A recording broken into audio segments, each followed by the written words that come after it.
Hello, football family. Welcome into Huddle It Up Films Live, episode 11.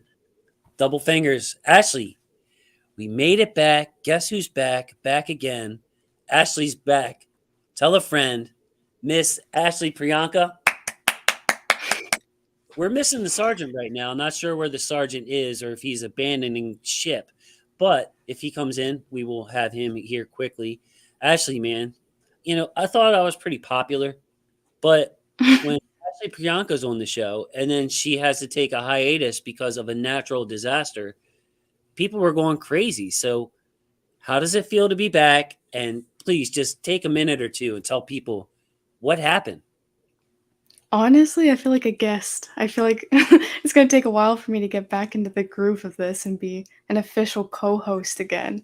But I'm happy to be back. The funny thing about hurricanes is you can prepare all you want, but you're never going to know what it turns into. Like the worst that I had been through was Charlie, and I was really young, so I didn't fully comprehend what it was like. But hearing my parents talk about it, it was pretty bad. So people were comparing it to that, but me being the natural Floridian, I was like, it's not a big deal. It's just a hurricane. It's not a big deal. I've lived through plenty. I've always been fine. But this hurricane stayed over my area for about 10 hours. And a lot of our neighbors, trees fallen on their homes. We made it out very lucky. The only thing that was an issue was flooding. It didn't get into our home, thankfully, but our street was flooded in about like 3 feet, and there were like alligators and fish and things that were displaced from because I'm pretty sure the water was from a storm surge. So that was a scary 3 days not knowing like when we're going to be able to get out, because you could really only leave if you had a Jeep or an SUV, and we didn't have those. So thankfully, a lot of like locals were stepping up and volunteering. A guy who had an ATV actually gave us a ride out of our home so we could go stay with family for a while. So Yeah, a lot there. I saw the yeah, storm surge and um, it was wild because I talked to you and you're like, like you said, you were like, well, I've been through them before. Dad, of course, was watching the computer. Sounds like me. I like weather. I like snow and stuff like that. And you're like, yeah, everybody's making a big deal out of it, but you weren't expecting what it was. And then when I saw it on the news and the damage, like I'm shocked, Ashley, that your house is okay. Like I know they build houses in Florida different for the weather, but how in the heck, you must be lucky. Something looking up for you up there that you're back in the same room that you were right before the hurricane right now. yeah, yeah. Like really, the only damages were like cosmetic damages. Like part of our like pool cage ripped a little bit. I think we only lost one shingle when the insurance adjuster came to like look at everything. We lost one shingle, so we were really lucky. So you didn't take like an old guitar of yours or anything and just toss it outside and be like, "Oh, that was damaged. I'm going to need $100." No, no funny. No, no. No, no, no. You don't want to do that anyway. How is Dad? Well, I'm like genuinely invested in Dad. Is Dad okay? Is everything cool with him? Dad is good. He, he let his emotions rattle him a little bit during the storm. But that's just because he still looks at his kids as his kids. So he was just worried for us, and I had to force him to leave. It was actually my idea to go stay with family. My family wanted to stay in this house. We actually didn't get power back until a couple weeks ago. So we were out for like 3 weeks with no And then power. they had you in the house, and then you were staying in the house, and then they were finally like, "Look, y'all, you got a certain amount of time to get out before we shut off the highway and stuff, right?" Yeah, the like where you get onto the interstate that's right by my house, the bridge had collapsed from the storm surge and all that, so we couldn't leave on the interstate. We had to take a different route to get up to Tampa, where my family was so graciously letting us stay with them for like a week. That's great, man. That's great to have family like that that you can count on, man. No, it's not always like that. Not everybody's as lucky. So, Yeah. man, okay. So sorry for the long intro, man. 5 minutes there, but people wanted to know I was getting DMs and all this other stuff, and People want to know. And then, I know you're a private person, so I didn't want to put all your business out there, but you told me what part of Florida you were in. And so I was up, I'm up at nights with my condition and everything. I'm watching the hurricane, like, oh my goodness. And then I wanted to call you, text you, or whatever, but I knew you were out of power. You were out of power the morning when you were like, I can't make the show Yeah. tonight. So I'm like, well, she have no battery, so we were all waiting. So we have some comments already, Ashley. Mr. Simply AS10, a Franklin High School graduate, says, yo, what do you have to say to Mr. Simply tonight, Ashley? I was gonna say I have nothing to say, but um, I'll have plenty to say next week when I'm up in Maryland with him, and then potentially you as well, Jason. I hope so. I hope so. I hope so. I don't know if Simply's going to make the drive down here to my part of town. Cosmonaut Project. Now, Ashley, this is the man who helps me with the music. He is the music genius. Been in bands with him. Actually, sent you a song that Cosmo and I did. Cosmo's the engineer. He does all the instruments. All I can do is play guitar and sing. Other than that, I'm useless. Chuck, Cosmonaut Project, can play any instruments that you want. So he is the real talent in there. Jeff J. Hello, Ashley and Jason. This was a monster. Yes, I'm recovering as well. I'm just getting the internet. Got 6 inches in my car. So yeah, Jeff, man, you from Western Florida, Eastern Florida? Let me know, Jeff, if you want to know, because I was watching that thing, man. I became like a hurricane expert for. Now Chuck is saying that basically you did throw some stuff away. You just can't say so on the popular film or popular show that is Huddle It Up Live. People are watching from all over the world, so you can't really say that. And then Simply, can I take this as a guarantee? It will happen. We shall see, sir. Halloween season here in Baltimore. Neighborhood's a little lit right now. Halloween decorations up everywhere. I don't know how a Florida girl's going to do in this. Looks like 50 degrees and clear right now. But we will see. Listen. It was 55 degrees this morning when I went to work, and I was freezing.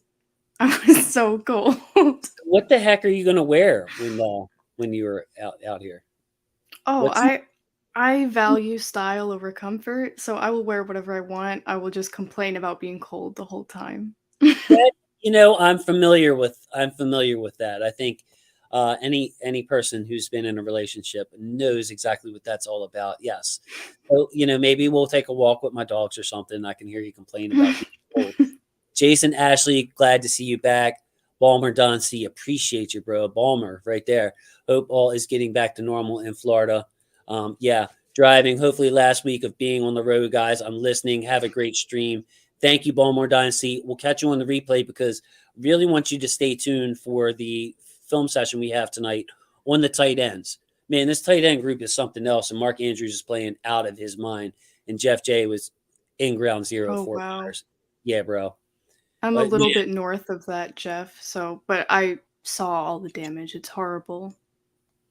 yeah, man, I can't imagine the storm surge being so bad that there's actually alligators out there. Did you Yeah. rescue any alligators, Ashley? Tackle them and take them back to the ocean? I did not, and I was actually pretty lucky because me and my sister had to walk to the grocery store for my parents because they needed some stuff, and I have a disabled dad, so we had to make that trip out there. And when we got back, and then we eventually went to go stay with family, a neighbor had sent a picture of an alligator just chilling in the water in our street. So So you were walking in gator infested waters to the shore. yeah, yeah, we were. But we've heard gators are more afraid of us than we are of them, so Yeah, yeah. I'm not the crocodile hunter over here, man. I don't know. Like reptiles kind of freak me out. Actually, I'm pretty. I don't know. Iguanas, even snakes. That's just not my day. And rats for some reason they creep me out. Like I don't know about rats, but yeah. Any other rats fans in there? My wife had I a pet used to rat. have so did I. I had a pet rat. See, see. Y'all are weird, bro. Y'all are weird. You and my wife are very strikingly similar in some ways. So Ashley, let's get to some Ravens talk. Tough loss. Look, you are what your record says you are, and our record 3-3 says we are about as average as you can get. There are some good signs with this team. There are some bad signs with this team. What are your just overall feelings about the team. If you take the loss, Sunday's loss out of it, just like where the team sits right now. Man, I don't sometimes the defense looks hot coming into a game and then it just crumbles. And I understand with Bateman being out, that's a huge factor as to why the offense has steadily gone down as well. But I don't know. It's just they play down to their competition a lot. We were seeing that last year.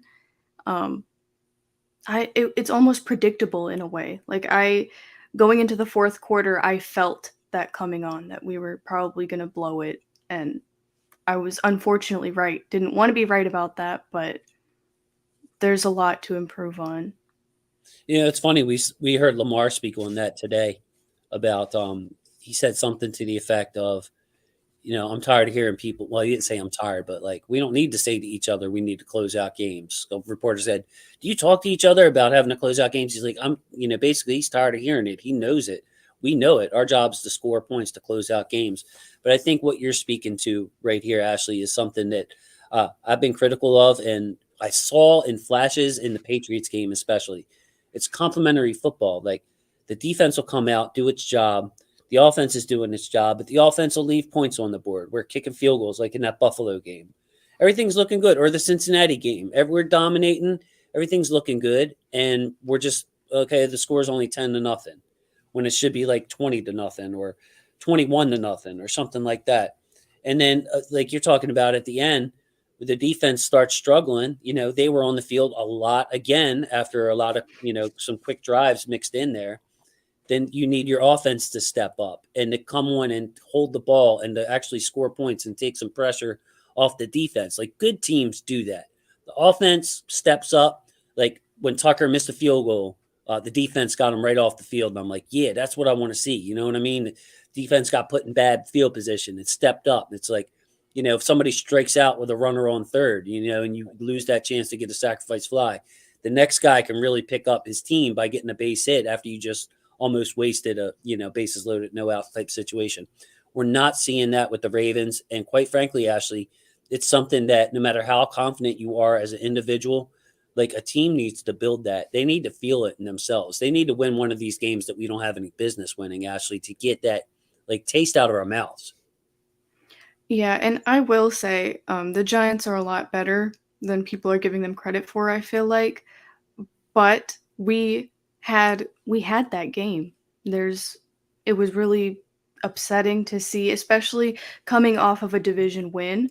The fan base was high off of it, the team was high off of it, and then we're back to square one again, trying to get a win. So, Ashley, I want to talk about Jeff Jay's bringing this up now. Put in perspective, if you look at the playoff standings right now, we're number 4. Yeah, man, like I understand that, and I'm also going to say some positives now.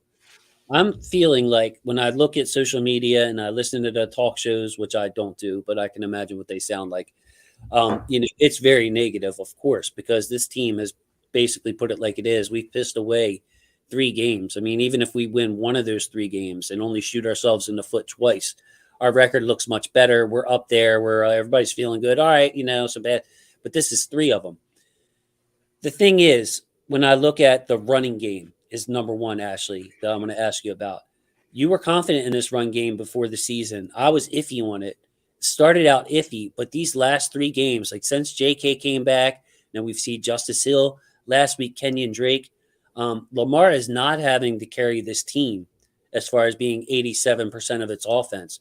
We're getting yards from the running backs again, Ashley, and that is a huge positive sign. It is, and I was pleasantly surprised with the passing game coming into the season.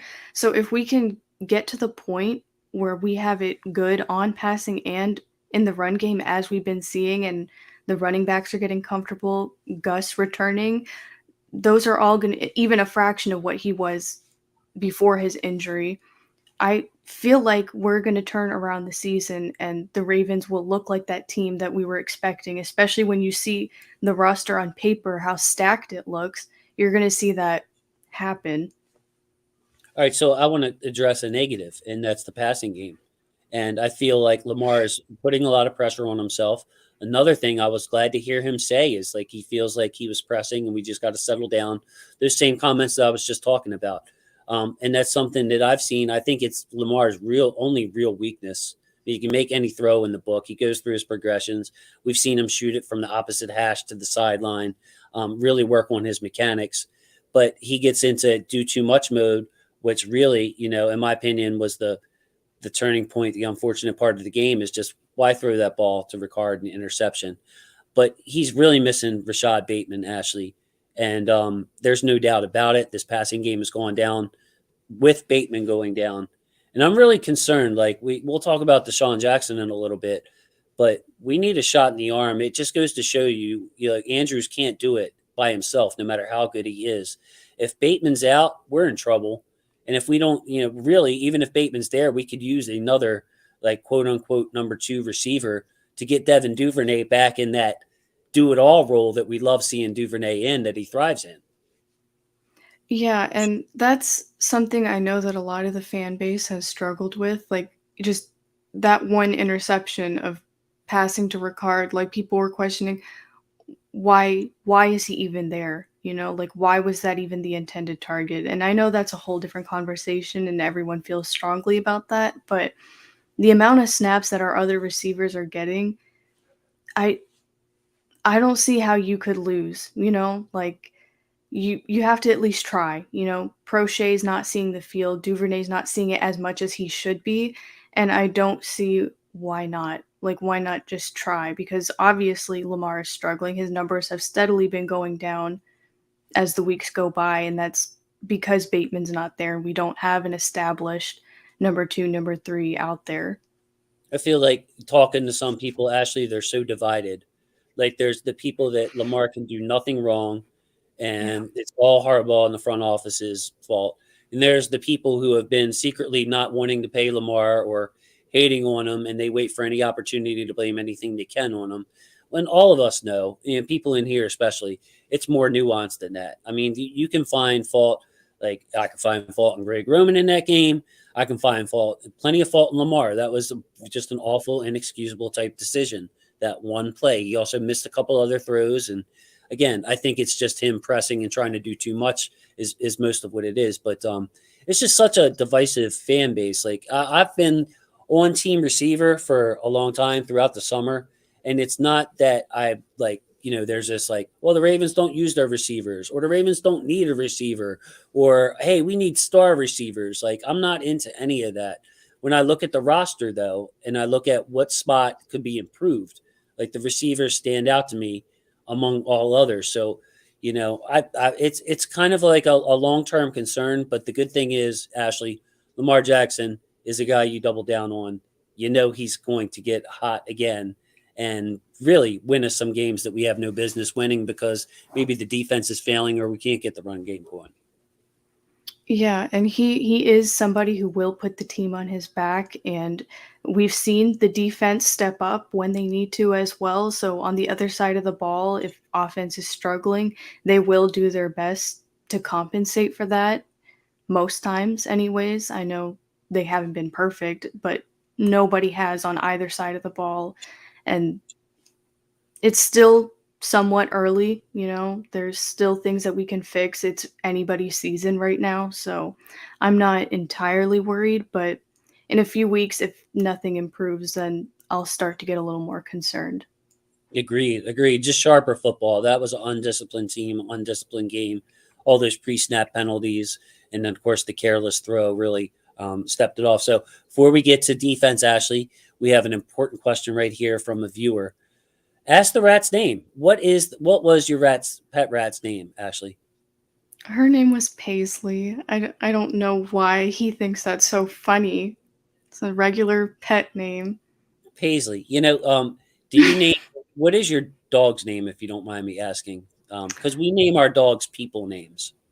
My dog has a person name too. His name's Pablo, but he came with his name at the shelter, and he already knew it, so I wasn't going to change it and confuse him. That's what happened with our dog Manny that we got from a shelter. He was Manny, and we didn't change it. And then we had Manny Machado on the team, so it was like, all right, Manny. And then when I would look at the game and be like, come on, Manny, he would get like he would run, because he was abused. You know what I mean? So any kind of Yeah. criticism, he hated it. Rest in peace to my pit bull Manny, though. Love Wednesday nights with the football family. Thank you, Alec Polianis, for all you do for this show. Actually, I called him the Pat McCary last week of the show. What do you think? It works. It works. I DM'd Alec and thanked him for stepping in my absence. It's really appreciated. See, there you go, Alec. You got it. She slid into your DMs, homeboy. Watch yourself now. You're American fan. Okay. Um, Giants were the Ravens and vice versa. Shrimp trawler, man, I know it, bro. It's just tough. Chris checking in. Thank you, Chris. Until we get to the red zone and forget it exists, which is the opposite problem from 2 weeks ago. Right. Right. He's talking about the run game, Ashley. Run game's going great until we get to the red zone and forget it exists, which is the opposite problem from the first 2 weeks. Yeah, man. There's where that coaching comes on. I think, people's main complaints, even film guys and stuff that you don't normally see criticize the coaches, were like, man, we have first and goal at the 5. Kenyon Drake's running all over him. Can a brother get a handoff down here? Just one. See, Ashley, yeah. You still there, Ash? Yes. Okay, yeah. Some Greg Roman talk. So I get went quiet there for a second. Shrimp trawler. Remember Flacco plank mean after the Denver loss? Yes, he's talking about the meme. It seemed like he was done in Baltimore. It did, bro. It did. And you see how that turned out. We ended up going up there and beating Peyton Manning and them in the playoffs. So long season, like you were talking about. And then Cosmo, our defense makes baby Jesus cry. Very well said, Cosmo. I'm not sure exactly what that means, but you go ahead, son. I appreciate you. Um, let's get to that defense, though. That's a transition from Cosmonaut. Now, the big concern coming into this game was being able to stop Saquon Barkley, because we saw teams that aren't known for running the ball, like the Dolphins, have some success when they tried. And it was just like, okay, are we playing more passive against them to guard against the pass? Let's see what happens when we play this Giants team who doesn't have the wide receiver threats. Can we stop the run when we commit resources to it, Ashley? And the answer was a resounding yes. I want to say Barkley had 83 yards on the ground, only 3.8 yards per carry. And that bodes well. That bodes really well for this team. The run defense stepping up, Ashley, when we're going to need it. Yeah, 100%. That's what I was saying is our defense, when needed, when they see the offense struggling or the offense not even really struggling, but just not performing at the highest level that they can be, they do step in and do what they need to do. It's toward the end of games is where we just fall apart as a whole. Yeah, yeah, but run defense itself, like I was confused early because we have the bodies for it. You know what I mean? We have good run defenders. I mean, like look at a vet like Calais Campbell, who's not as explosive as he is, but the man still is strong.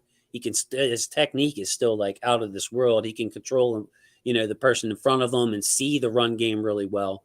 So I was kind of surprised early on when we were struggling against the run when I'm like, man, we're not disciplined. And then Patrick Queen also has played a lot better these last 2 weeks, disciplined against the run. And I put a cut up on the channel of Malik Harrison throwing his body around and being really physical again, Ashley. It would be great to see Malik come in there and be an enforcer and earn more playing time at inside linebacker. Yeah, and I think that was part of a nuanced conversation about Patrick Queen's performance that a lot of people just weren't having was the amount of playing time he was having and being so young and playing 100% of the snaps or nearly 100% of the snaps difficult is difficult. And I know he wasn't going to make the excuse for himself and it's not an excuse because you're a professional athlete, but that was something to take into consideration when you were using PFF grades to Right. cite why you feel that way about a certain player. So Deshaun Jackson signed by the Ravens this week, 35 years old, I believe. I should know because I've seen it all over the internet. But I have a saying in my own scouting saying. I made this up. It's alpha skills linger longer. So if you're a freak at something, you tend to be able to do that skill till you're into your 30s, where other people start to fall off the map. Like with Des Bryant last year, I brought it up with his catch radius and him just being able to, for lack of a better word, just overpower to moss people. Like Des Bryant probably be able to do that kind of thing if he was 40, even if he couldn't run anymore. Lamar Jackson will be fast when he's in his 30s. You look at Russell Wilson and what he's doing; he's not anywhere near what Lamar is with his legs. And Russell can still scramble for first downs. Lamar will be a threat with his legs way longer. It's an alpha skill; it lingers longer. With Deshaun Jackson, it's that pure speed. What do you think about the signing overall? First of all, before we dig into like what he can bring to the team. I I I just like get my hopes up with the front office. I know how they work. I know the types of signings they do, but for whatever reason, we all talk ourselves into, maybe we'll get DJ Moore. Maybe we were thinking about something like that, but we all knew it was probably going to be somebody like Deshaun Jackson. And that's not to say that I have anything against him. I hope he does really well for our team. I hope everybody who comes to Baltimore performs at the highest level and wins games for us. So I'm wishing the best for him and I'm hoping he does great and to prove everyone wrong who was judging this purely based upon his age or purely based upon, the price or whatever. But it was a little predictable, so I wasn't, like blindsided like a lot of the fan base was reacting when he was signed, but I don't have anything negative to say about it at all.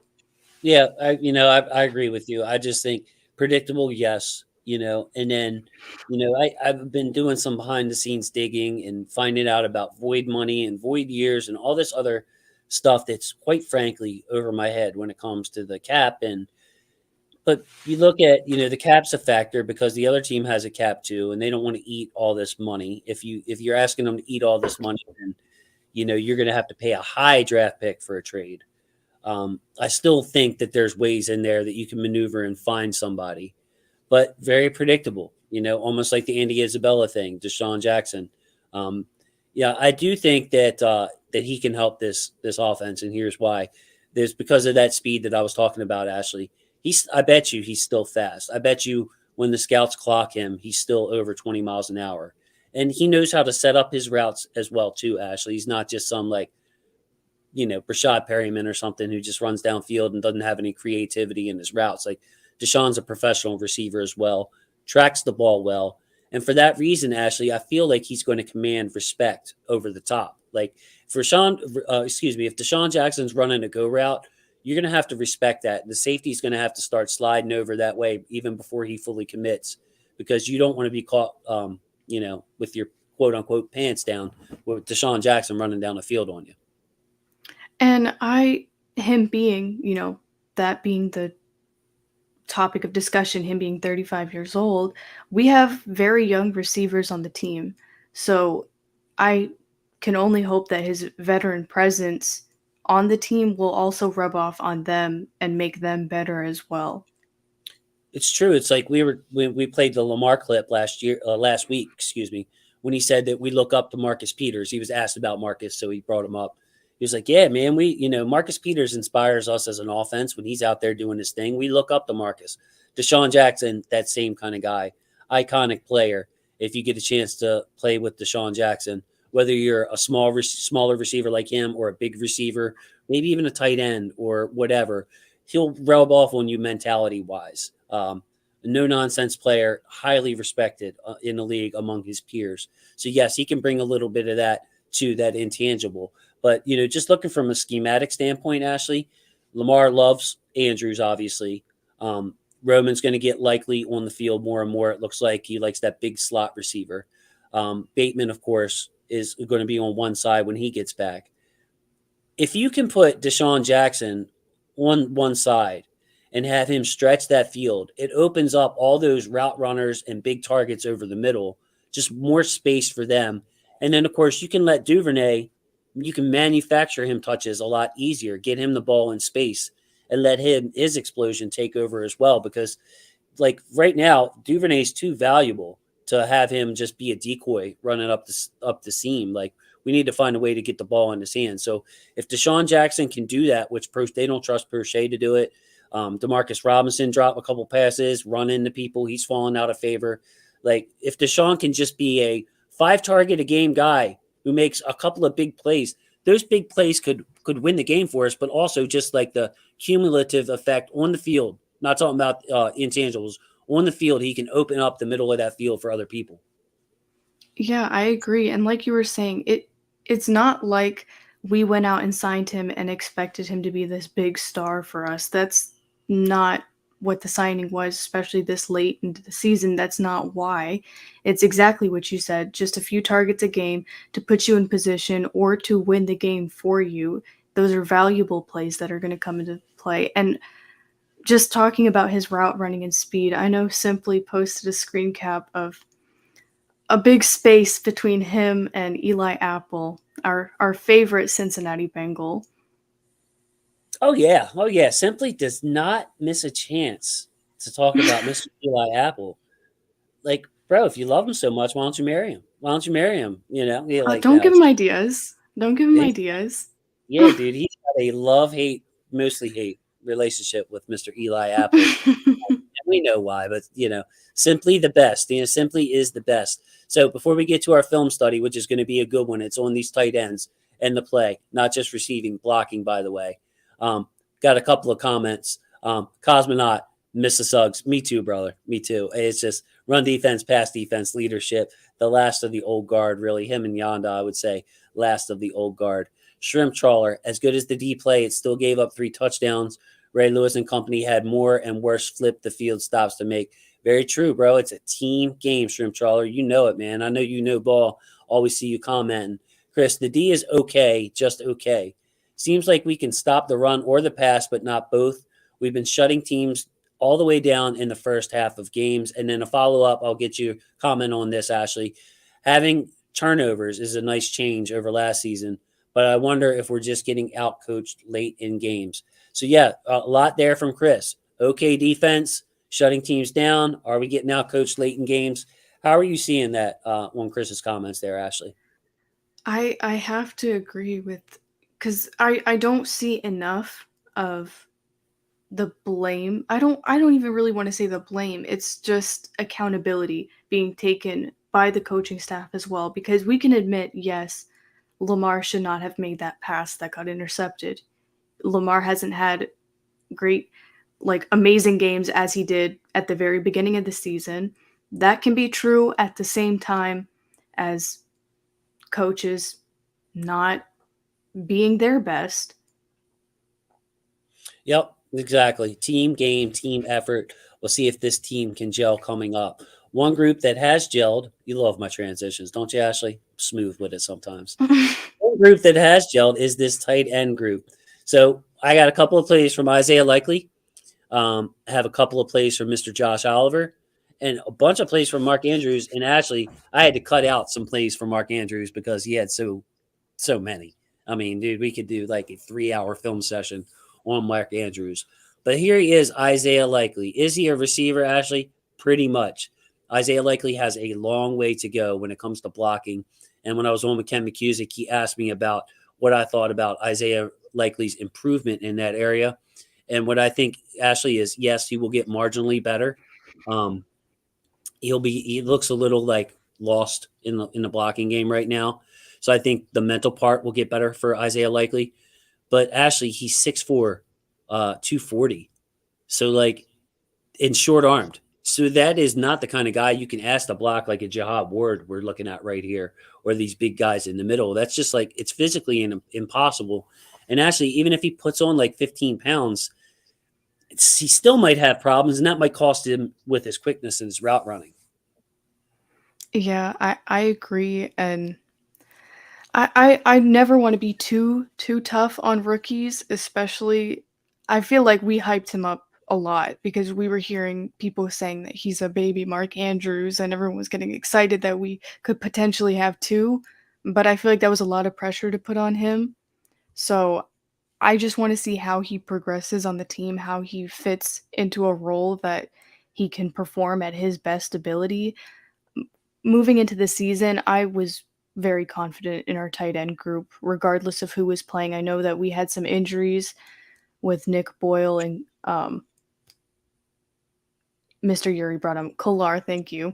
Yep. We had some injuries with them, so I was worried that we were going to use Mark too much and then put a lot of that pressure on Likely, but so far the tight end group has looked what we expected of them to look. Exactly. But, Isaiah Likely, as we get into it, quickness, route running, that's his thing. He is not a blocker at this point. He is basically a big slot receiver. And actually, I think that's what's going to keep a guy like James Prochet off the field. Greg Roman prefers that size, likely lit it up in the preseason. So let's look at his quickness. And what strikes me on this play, number 48 thinks he has him. See him point to him? Got you. No, you don't. There he goes. So number 48, Crowder, is going to try to wall him off, force him up the field, and likely cuts this. Watch him put his foot in the ground, and he's gone. Easy throw for Lamar Jackson. And then Ashley, his run after catch ability really stuck out to me in the preseason, Isaiah Likely. Yeah, and like you were saying, how Roman prefers him, he's basically a big bodied receiver that we don't, other than Bateman, we don't really have. You know, Bateman is, I don't know how tall exactly Bateman is, but he's one of the bigger receivers on our team. So Likely fills in that role that we've been lacking. He definitely does. And I can't wait for him to get more and more playing time in the slot. I would love to see us spread things out more and not have everybody condensed and scrunched towards the line of scrimmage. But I mean, this is a little bit of smarts here too, something you can't teach. He cuts it a little short to make sure he crosses 48 up, and there's just no way to defend that. And we're going to see something similar here on this second play. Quickness again. There he is. And just watch how fast he gets out of here. That's more speed than quickness. And of course, a nice catch. But, he's taking a good angle. He's cutting it short to not allow anybody to make contact with him. I mean, that's a safety on him right there, number 24. There's no chance to cover that, Ashley. That looks like a preseason drill. You know what I mean? Like, what do you do if you're 24? You have no chance there, Ashley. Yeah, and I'm also impressed and happy to see the improvement of his hands because that was a little concerning when he first came into games at the beginning of the season. I know he had a few drops, but especially Lamar placing it right there, him being there on time for it. I'm liking what we're seeing from him, and he's only going to get better. Exactly. And, his speed just shows up, though, Ashley, over and over again. Speed, quickness. You can see what kind of an athlete Isaiah Likely is and why he was drafted, even though blocking is not his thing. So yeah, when Yuri says he likes Kolar over Likely, one of the reasons I like Kolar is we can line him up like we're about to see right now. Josh Oliver in line as a tight end. Josh Oliver, Ashley, not sure if you or any of our fans know, but coming out of a small college was much like Isaiah Likely. Man, here's this receiving tight end, but he can't block and he's from a smaller school and blah blah blah. And Oliver was drafted in the 3rd round, I believe, so similar to Likely. The Jags pretty much gave him away. It was a conditional 7th round pick for us to get him, so we weren't even guaranteed any compensation. He had to play his way into us giving him a 7th. But he has really stepped up in the blocking game to where you can put him on the field as a blocker, and the other team has to bring in a linebacker to counter that. Then all of a sudden, you got heavier personnel on the field. So the guy he's blocking is the guy to his left, who is the big cat, Leonard Williams. Football fans will know Leonard Williams as just he would think he was a top 5 pick. He's called the big cat for a reason. And watch Isaiah Likely lean into Leonard Williams on this play and displace him. Yeah, that's kind of ridiculous, isn't it? Morgan Moses is supposed to take over on this block, number 78, but he's like, well, damn, where'd he go? Ashley, I know you're not necessarily a big girl over there, but I think that you could play Morgan Moses on this snap. That handoff block from Mr. Oliver. What do you think? Listen, I don't want to give him too much. I feel like you already dug into him. I don't want to add on to it. Yeah. Big cat Leonard Williams doesn't need our sympathy. He's a great player. Here's another blocking highlight from Mr. Oliver. You see him again, keep his feet running. That's Jihad Ward. We know him well, Ashley. Tough run defender, tough guy to move. Just a tough guy. You know what I mean? Jihad Ward's a tough guy. Watch him keep his feet moving. and just pedal Jahad Ward into a pile. One of those big runs by Kenyon Drake. Look at Ronnie Stanley getting downfield, by the way. Nice to see. So a couple of good blocks. There's Ricard kick out. There's Zeitler. Watch a lot of Zeitler on the move. Number 70, Ashley. Check him out at right guard, number 70. Get to that spot, find his guy, wall him off. Just perfect blocking. You see Ronnie running downfield. The running game really coming into shape. Josh Oliver. Here we go again. A third, or this is the replay. Another block. Look at everybody execute up there. That's a lot of room. I think I could have got 10 yards on that. I might have pulled a hammy. Okay. So Josh Oliver, how about those catches, Ashley? He had two. One counted, one did not count. But the hands, it was just spectacular. And we're going to see one of them right here. Really got me pumped during the game. How about yourself? Yeah, I'm a big Oliver fan. I know that he wasn't an exciting, flashy signing, but he's been very serviceable. And like you said, he had to play his way into that pick. We got him for nothing. What more can you ask for of him? Yeah, and Roman challenged him, if you remember last year. Oh, what do you think about, like, they served him a softball question like reporters tend to do. What do you think about Josh Oliver? He's looking good and great. And Roman was like, if he can't block, I can't use him. He's going to have to prove that. And we've seen that improvement, and he's gotten himself on the field more and more, getting snaps ahead of Nick Boyle now, who was known for his blocking. So Nick Boyle's another story. It's pretty sad, man. I don't even really want to talk about it. But let's watch Oliver on this circus catch right here. See him release, get checked, keeps going.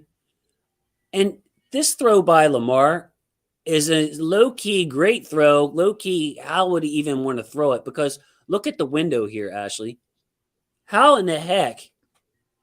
Yeah. Like, I don't know if I want to cuss Lamar out for trying this throw or if I want to compliment him for, like, how brilliant of a throw this is. Look at this.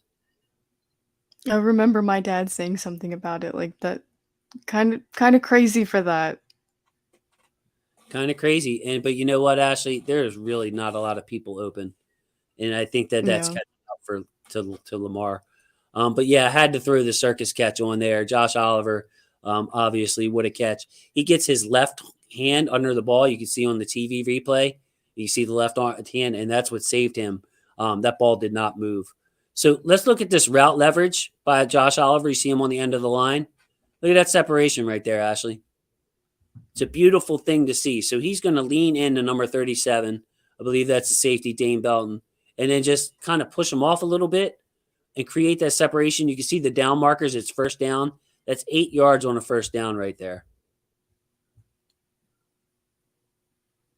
Craftiness in his game, Ashley. You see it here in slower motion. He's going to lean into him and then and just get that little push to be able to separate, knowing he's headed out the whole time. Sorry for that. Knowing that he's going to be breaking out the whole time. So he's going to lean in with his left shoulder, left hand, and then just turn around, balls on time from Lamar. Bam. Using a route leverage. That's some good old-fashioned route running. So now, Mark Andrews, let's talk about him real quick, Ashley. What the heck will we do without Mr. Mark Andrews? Like, he got a quote-unquote rest day today. I'm so glad to see it because I'm, nervous Nelly over here. I'm afraid we're going to wear this man out. I don't care if he practices again the whole rest of the season. Like, give him the start treatment. Like, he'll be ready to play. His chemistry with Lamar is fine. I mean, what an absolute monster. I said on Ken's show, Ashley, if you were drafting right now, you put all the players in a draft, he's the first overall tight end that you would draft for your team right now because Kelsey's on the back end and all that other stuff. Like, when you take age and performance into consideration, it's Mark Andrews, and he's a tier above everyone else for his age and what he could provide the next 5 years or so while he's still in his prime. Yeah, last year he really proved that he is tight end one of the league. And I don't really see how it's even a debate at this point. Yeah, and he's really come a long way on his blocking too. And, when I first noticed it, Ashley, was when Nick Boyle went down in 2020. I saw, like, I don't know, it's one of those intangible things. Like, I saw an attitude from Mark Andrews, attitude change. Like, man, we don't got our guy Nick no more to knock people around. Remember, we had this one run in the end zone where Mark Andrews pushed the guy all the way out and finished him off like you would see Boyle or Ricard do. And, like, it seems like since then, Mark is just taking his blocking to another level, like all parts of his game. And that's very impressive. Ashley, there's no diva in him, is what I'm saying. He takes, he's going to block for his teammates the same way as he's going to try to get open for himself. Yeah, and I know that a lot of people had been saying, like, well, you know, Kelsey was the tight end one and Kittle was the number one blocking tight end. Mark is the best of both worlds. Like I said, I don't even think it's a debate at this point anymore that he is the best in the league, and he's such a huge part of this offense. If we didn't have him or Lamar, this team would be a nightmare to watch week after week. All right, so here's one of those plays. A lot of these stats that I've been seeing lately with Ricard in the slot, I'm like, no, he doesn't line up in the slot this much. But I think they count plays like this as him as a slot receiver. So Ricard started past the line of scrimmage here. You can see number 42, Ricard, in motion. And what this is going to be a little screen, simple play, bubble screen to Duvernay, and Mark and Ricard pick both of them because they're both going to make great blocks on this play. Check out Mr. Andrews first here, Ashley. Stalk his prey, as I like to say. Square him up and then get him out of there. And then, of course, Ricard, what I love about Project Pat. Let's watch Project Pat on this one together, Ashley. He's also going to find this little guy, square him up. And then at this point, that man's got to write home to his family because Ricard's step over too. Excuse me, sir. Yeah, so just a great play. Really not much analysis to be had. Being able to square up smaller players in space to have two guys, combined, 550 pounds. Being able to get these DBs and knock them and square them up is something else, Ashley. You don't see a lot of big guys with that kind of like nimbleness, mobility to be able to square smaller guys up. Yeah, they're just amazing. I would love to see more of this because I feel like we're seeing, especially toward the end of games when we're trying to push downfield, I feel like we see so much of Andrews used, and he's very he's very good at what he does. So I don't have a problem with it, but I wish we would see more of this so that we have other options for our targets, so that people like Duvernay see the field more, see more targets in games. Right. And see, like, this is what they would consider a heavy formation. And it is. There's only one receiver on the field. Oliver's down here blocking, by the way. So you got Oliver, Andrews, Ricard. That's three heavies. And then you got, Duvernay in there as your, I guess, only receiver on this play. But this is also what we're talking about. Instead of having Duvernay run routes, Ashley, to be a route runner, to have him more in this manufactured touch roles because he's so good at it.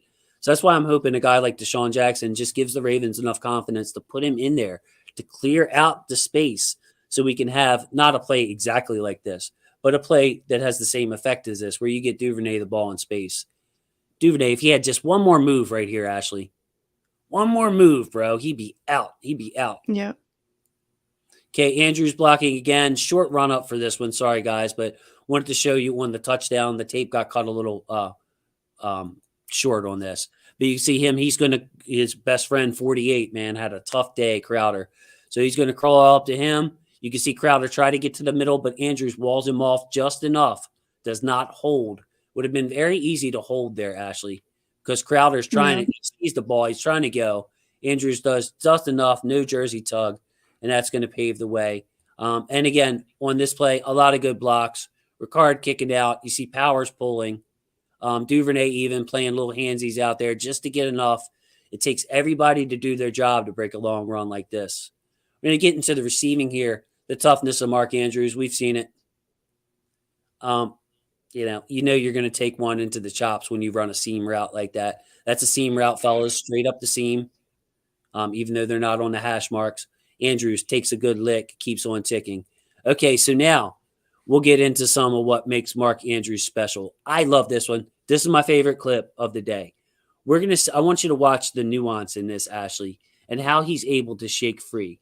This is what I consider to be an option route. You see that term a lot, and I want to explain it for a second.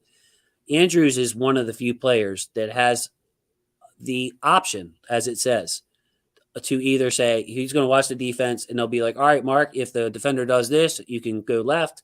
the defenders a little left or there's a crowd there, you can go right. You have the option. You're not running a blank out, an out or an in or a go. So Mark Andrews runs a lot of option routes. And because of that, Ashley, the receivers get bunched together. And I think some of that is on Roman because you're going to see, I think that's Duvernay above Mark Andrews here, and they're going to be in the same area. But Mark's just finding open space.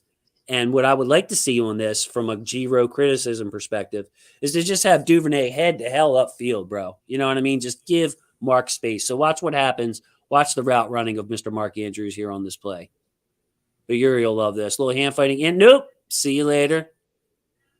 Out and bam. See what I'm saying about Duvernay, though? He's doing a Yeah. comeback. He's running a comeback route. He's going to stop at the sticks. Well, now you got two receivers in the same area. So I'm pretty sure that that's an option route where Mark could have either broke it in or, like he did, set the receiver up or set the DB up in, shuck him, a little veteran move with the little hand swipe, come out, and then, of course, fight for extra yards. We see that a lot from Mr. Mark Andrews, don't we, Ashley? Yeah, we do. And something I love about Mark Andrews too is if for whatever reason something's not working, he will look to get open to help out Lamar when he's seeing, the field, nobody else is open, nobody has separation. He will find a way to help his quarterback.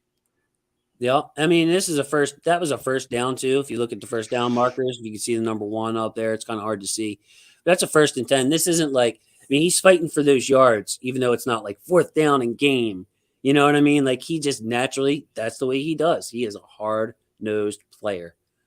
So yeah. Just like I said, I cut out probably 5 other plays from strength through route. Okay, so what do you do when you have a player like Mark Andrews, Ashley? You put your defensive end. We've seen the Ravens ask Adafia Wade to do this. Number 5, Kayvon Thibodeau, top 5 pick, I believe. He's going to chip Mark Andrews. And then the guy right behind him is number 20 is the guy actually guarding Mark Andrews. And he's going to give him the business as much as he can just to try to disrupt the timing in Mark Andrews' route. So this isn't like a great sharp cut route, but I want you to notice his balance and how Mark Andrews never gets thrown off schedule here. Boom, boom. He disappears a little bit, but I thought this was a great angle. And then, of course, he reappears right into Lamar's. And Lamar's going to throw this, and he allows Lamar to throw with anticipation. You know what I mean? He knows Andrews is going to be there. Pretty good throw off the back foot, little fadeaway jumper, as I like to call it, from Lamar. But yeah, Mark Andrews has to fight his butt off to get in that spot. And Lamar is going to be moved off his spot, if you notice. He's going to have to roll right, feel a little pressure coming in. Linderbaum gets beat. He rolls right and still hits Mark Andrews. So it takes a lot to throw him off his game, Ashley. Very strong player. If you bump him, you better really mean it to get him off his route. Yeah, and that play just speaks a lot to the chemistry that him and Lamar have built up over the past few seasons together. It really does. It really does. So release off the line of scrimmage. Now, I believe this is the touchdown, Ashley. The catch is really nice. The throw is perfect. Remember he juggled it a little bit in the Yeah. end zone? Yeah, it's one of those things where I love being able to bring this up later, because it worked out great. Stop juggling the ball, Mark. I got a heart over here. You know what I mean? I don't need a heart condition. But he held on and made the catch. But that's not the most impressive part of this play, Ashley. I want you to see wide receiver Mark Andrews. I'll put that in quotes. But this is a type of release that you see from good wide receivers. Watch the quickness in here, ma'am. What? What? There he is. He juggles it. What in the what? You know what I mean? Ba. Like if Duvernay does that, I'll lose my mind. That's the kind of stuff I expect Bateman to do, or a guy like Odell Beckham Jr. could do. We're seeing Mark Andrews just embarrass this safety number 37. Bam. In fact, that might be a corner, a former corner, I think. Either way, that man had no chance on that play. That's Foster Moreau. So, yeah, he played, I believe, UCLA, corner at UCLA. People will look at the catch and the throw and be like, yeah, that was great, but you got to see the beginning of this play. I mean, actually, it's almost like speechless stuff. Mark Andrews is 6'5" and a tight end that we just seen move people. We've just seen him hang on to the ball. We've just seen him do all this muscle man type stuff. And then he's got the foot quickness to do this kind of S. Yeah, my dad is a big Mark Andrews fan. It's his favorite player on the Ravens, and this play, like you said, we were both just speechless. We just turned and looked at each other. It was just wow. So there we go. So Ashley, I almost removed you instead of the thing. That wasn't a big deal. Ratings go down when Ashley's not here. So yes, Ashley though, the tight end group as a whole, no doubt it's a strength. Likely is going to get better. Yuri's guy Kolar, I agree. I think that here's what I like about Kolar. Okay, he's a receiving tight end, but he can block. He's probably maybe even a better receiver than Oliver. Kolar is 6'6", 6'7", with some of the longest arms you ever want to see, and he's got these sweet feet, Ashley, where like if it's around the goal line or around the sideline, he can reach up in some kind of like crazy way because he's 6'7" and lanky, but also has the foot coordination to be able to toe tap and get that in bounds. Like Kolar looks like a red zone. So imagine a formation where you got Andrews and Kolar out there, right? And maybe Ricardo. Okay, so just imagine Andrews and Kolar. You can take those guys and you can split them out as wide receivers, and all of a sudden you got like a 4 wide receiver set, with Andrews and Kolar acting as a wide receiver. Or you could squish those guys towards the line of scrimmage, make them play tight end, and now you can run the ball down the other team's throat. So if they want to bring in some heavy personnel to defend the 2 tight ends, you spread their butts out, you throw the ball on them. They want to bring in more safeties because Andrews and Kolar are special receivers. Then all of a sudden they look a little light, Ashley, and you see this offensive line start to lean on them. So I like the flexibility that Charlie Kolar could bring to this team. And I like that this is going to be especially beneficial to that run game that we've, been seeing progress as we move on, but it's going to be there when Gus comes back and the blocking is there made for them, like on that one play with Kenyon Drake's touchdown. I want to see more of that. So, Ashley, I know that you have to go pretty soon.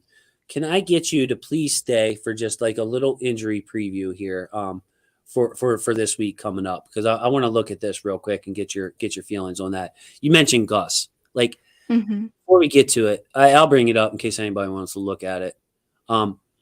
Gus Edwards, I don't see his name anywhere here, Ashley. You know what that means?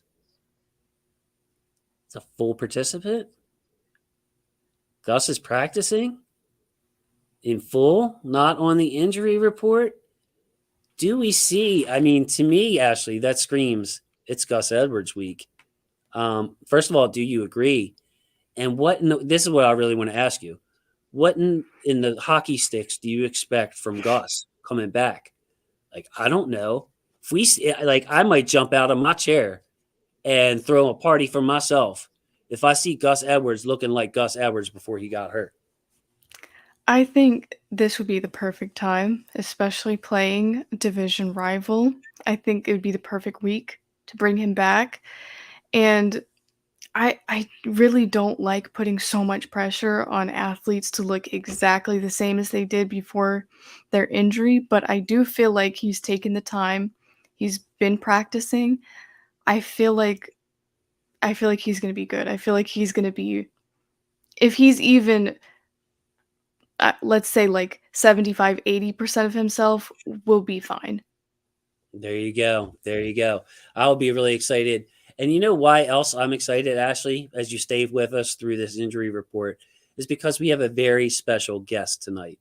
Someone, Ashley, that I give a lot of my own, like whatever credit I get, I want to give to this man because he supported me from the very beginning. And the first time I talked to him, I'm going to bring him on to see if he remembers this. Ken McCusick, how you doing, sir? Life's good, man. How you doing, Jason? Nice Ken, to meet you, Ashley. Hi, nice to meet you too, Ken.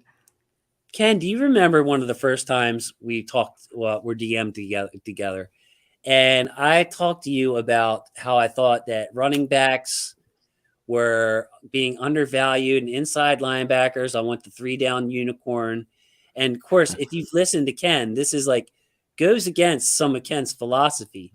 But Ken stuck with me, Ashley, and has me on the show. And I always have such a great time talking with Ken. So just to finish up my story, I owe a lot of what I do now to Mr. McCusick, and we can go on each other's show and battle it out some. But ultimate respect, he works as hard as anybody. Ashley, you see all the work Ken puts out. 100%. Yes, yes. Both of you guys are huge in this community, and everybody looks up to you guys. So Ken, we were just talking about Gus Edwards. Don't know if you heard when he popped up in there. Not on the injury report, my friend. Very exciting. What do you think? Are we going to get, like, let's say 80-90% of Gus? Is he going to look like Gus come Sunday or what? I'd hate to make a prediction about that. He'll be who he is. But, the other name that's really exciting on that running back report is Justice Hill back practicing fall. And, he gives them, you and I talk about this a fair amount, but the stylistic fit they need to run their offense, to stretch the line of scrimmage, and to create opportunities for Lamar to, escape and make room up the middle. A lot of the Ravens offense is about getting the other team to run themselves out of position. That's right. That's right. So, Ashley and everybody else, when you got guys like Justice Hill being able to threaten that edge, is some speed we missed last year. It opens up space for Lamar to be able to hold that thing and take it right up the gut and make some big plays there. Teams have to respect Justice Hill. I want to bring up some comments before we go further. Let's see. Here we go. Mark, I think a lot of us closing out games has a lot to do with lack of pass rush when teams try to catch up. Still at good team. Yes, we're still a good team. And Yuri's checking in. People are going to be shocked by how good of a player Kolar is. Edwards better than Chubb, shrimp trawler. I'd love to go with you on that one, but I am a huge Nick Chubb fan. Anybody want to take Gus over Nick Chubb? Ken, Ashley? Nope. I don't want to start anything. There you go. Ken, can you comment on this, please, sir? We talked about this a little bit last night. Boyle and Mike Davis, roster spots are up. You got guys coming back. Are Boyle and Mike Davis two guys who their time might be coming to an end on this active roster? Yeah, it's certainly possible. There are four guys are kind of in the pipeline to come back at this point. You can add a fifth to that is Justice Hill potentially coming off IR here, but with Hill, Edwards this week. Potentially Ajabo and Bowser next week. Next week, they could have Tyus Bowser back. That's how cool is that? And then the week after that for Charlie Kolar, which I think takes us into the bye, but it'll be the week after that. They potentially would have to make 5 roster spots, and they have them to make. You get some extra inside linebackers who can be replaced on special teams. You got some outside linebackers on the team who are potential cuts. And I'm trying to think, they already did cut out of Ochu, didn't they? So he's already gone. Copeland, they already cut. But anyway, they will find them at other positions. The tight end position is the really interesting one, and whether or not they want to keep all 5 of those guys on the 53. But I do think that Boyle more than likely will not be active when the 5th tight end is added, when Kolar's added. So, Ashley, I want to ask you about the running backs here. I don't remember, and I don't think there's ever been a time where the Ravens had 5 running backs, not counting the fullbacks and stuff. But you'll have J.K., you'll have Gus, you'll have Justice Hill, you'll have Kenyon Drake, and you'll have Mike Davis. That's 5. That's too many, obviously, for game day. Now, if you would have asked me a few weeks ago, I would have said they're going to keep Mike Davis because he seems to have this very specific, limited role as a pass blocker that they can count on. Not going to give you much in the running game, but you'll have other running backs to give you something in the running game. They want Michael Davis for his, lead blocking, pass protection. But after what Kenyon Drake did, Ashley, seeing him on the ground, I think it's going to be hard to let Kenyon Drake grow. Don't you think Mike Davis's spot would be in jeopardy? Or I agree, and I'm sure they were aware of that. Thinking about their roster spots and those guys in their position, and I'm sure that had a lot to do with Kenyon Drake stepping up and filling in that position that we needed him to these past few weeks. So I definitely think if it comes to it, Mike Davis is going to be the one. So let me ask you too, Ashley, because I know you got to get out of here. Rashad Bateman back as a limited participant today. Also, Justin Houston back limited. Do you expect these guys to play? And Ken, you can pick right up on Ashley. Do you expect them to play? How cautious should we be? Do you think they need another week? Just Bateman and Houston, their importance to the team, and how should we approach this? What do you expect?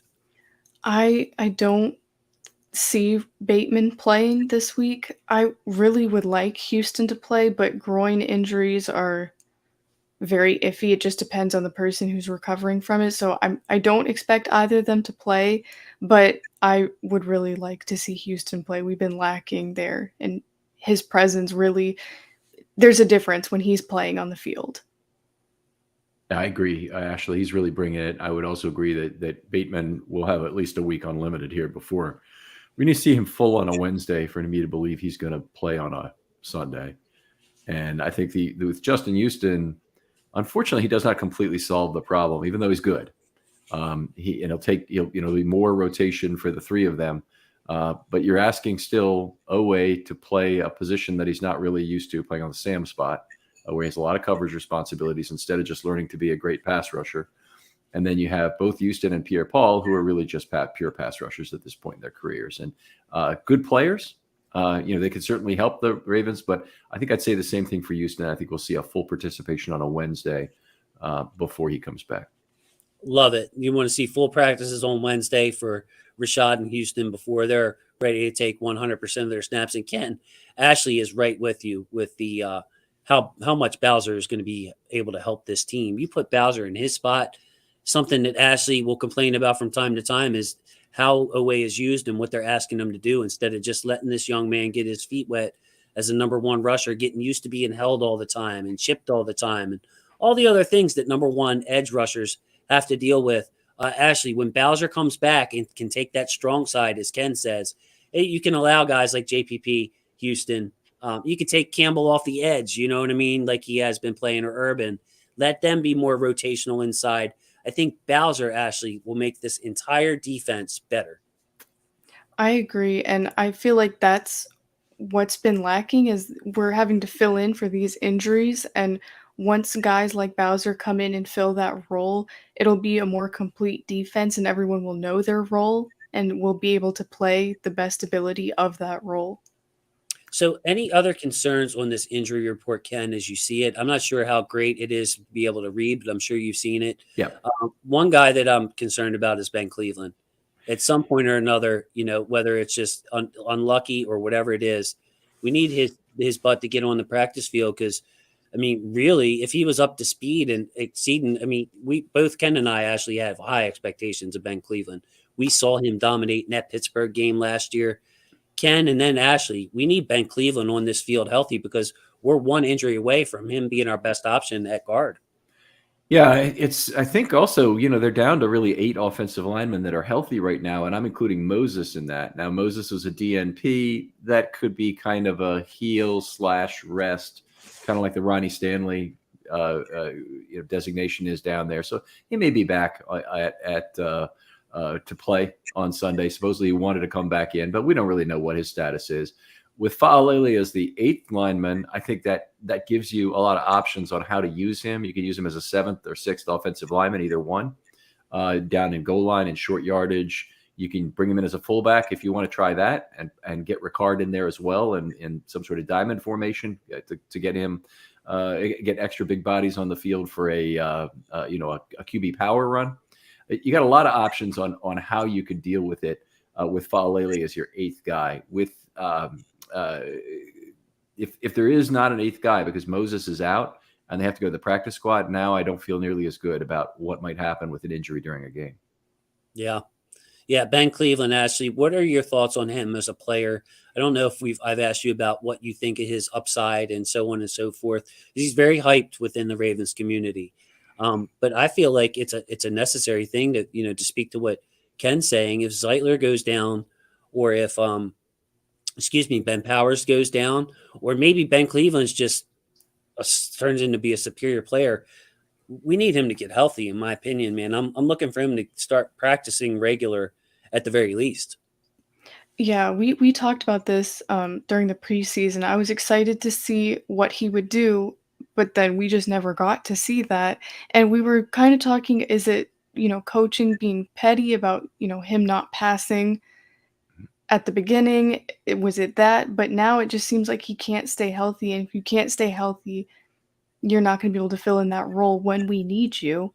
And then you're just taking up space at that point. But I don't want to sound like I'm being too harsh on him because I really did enjoy him and I still look forward to seeing what he can do for us. And I still am a fan of his.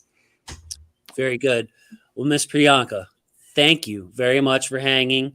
What'd I get you for? An extra 10 minutes than you really wanted? Ken, Ashley, now, not only a hurricane thriver, I don't even want to say survivor, a hurricane. She's got a new job where, unlike us old people over here, Ken, she's getting up at 4:30 in the morning and yet still hanging here on Huddle Without Films. Pretty impressive, Ken. Wouldn't you say, sir? That's great. That's great. Your misspent youth. You're, but it's great to hear you. How far away is your job that you have to get up at 4:30 in the morning? Well, it's 30 minutes away, but I work at a gym.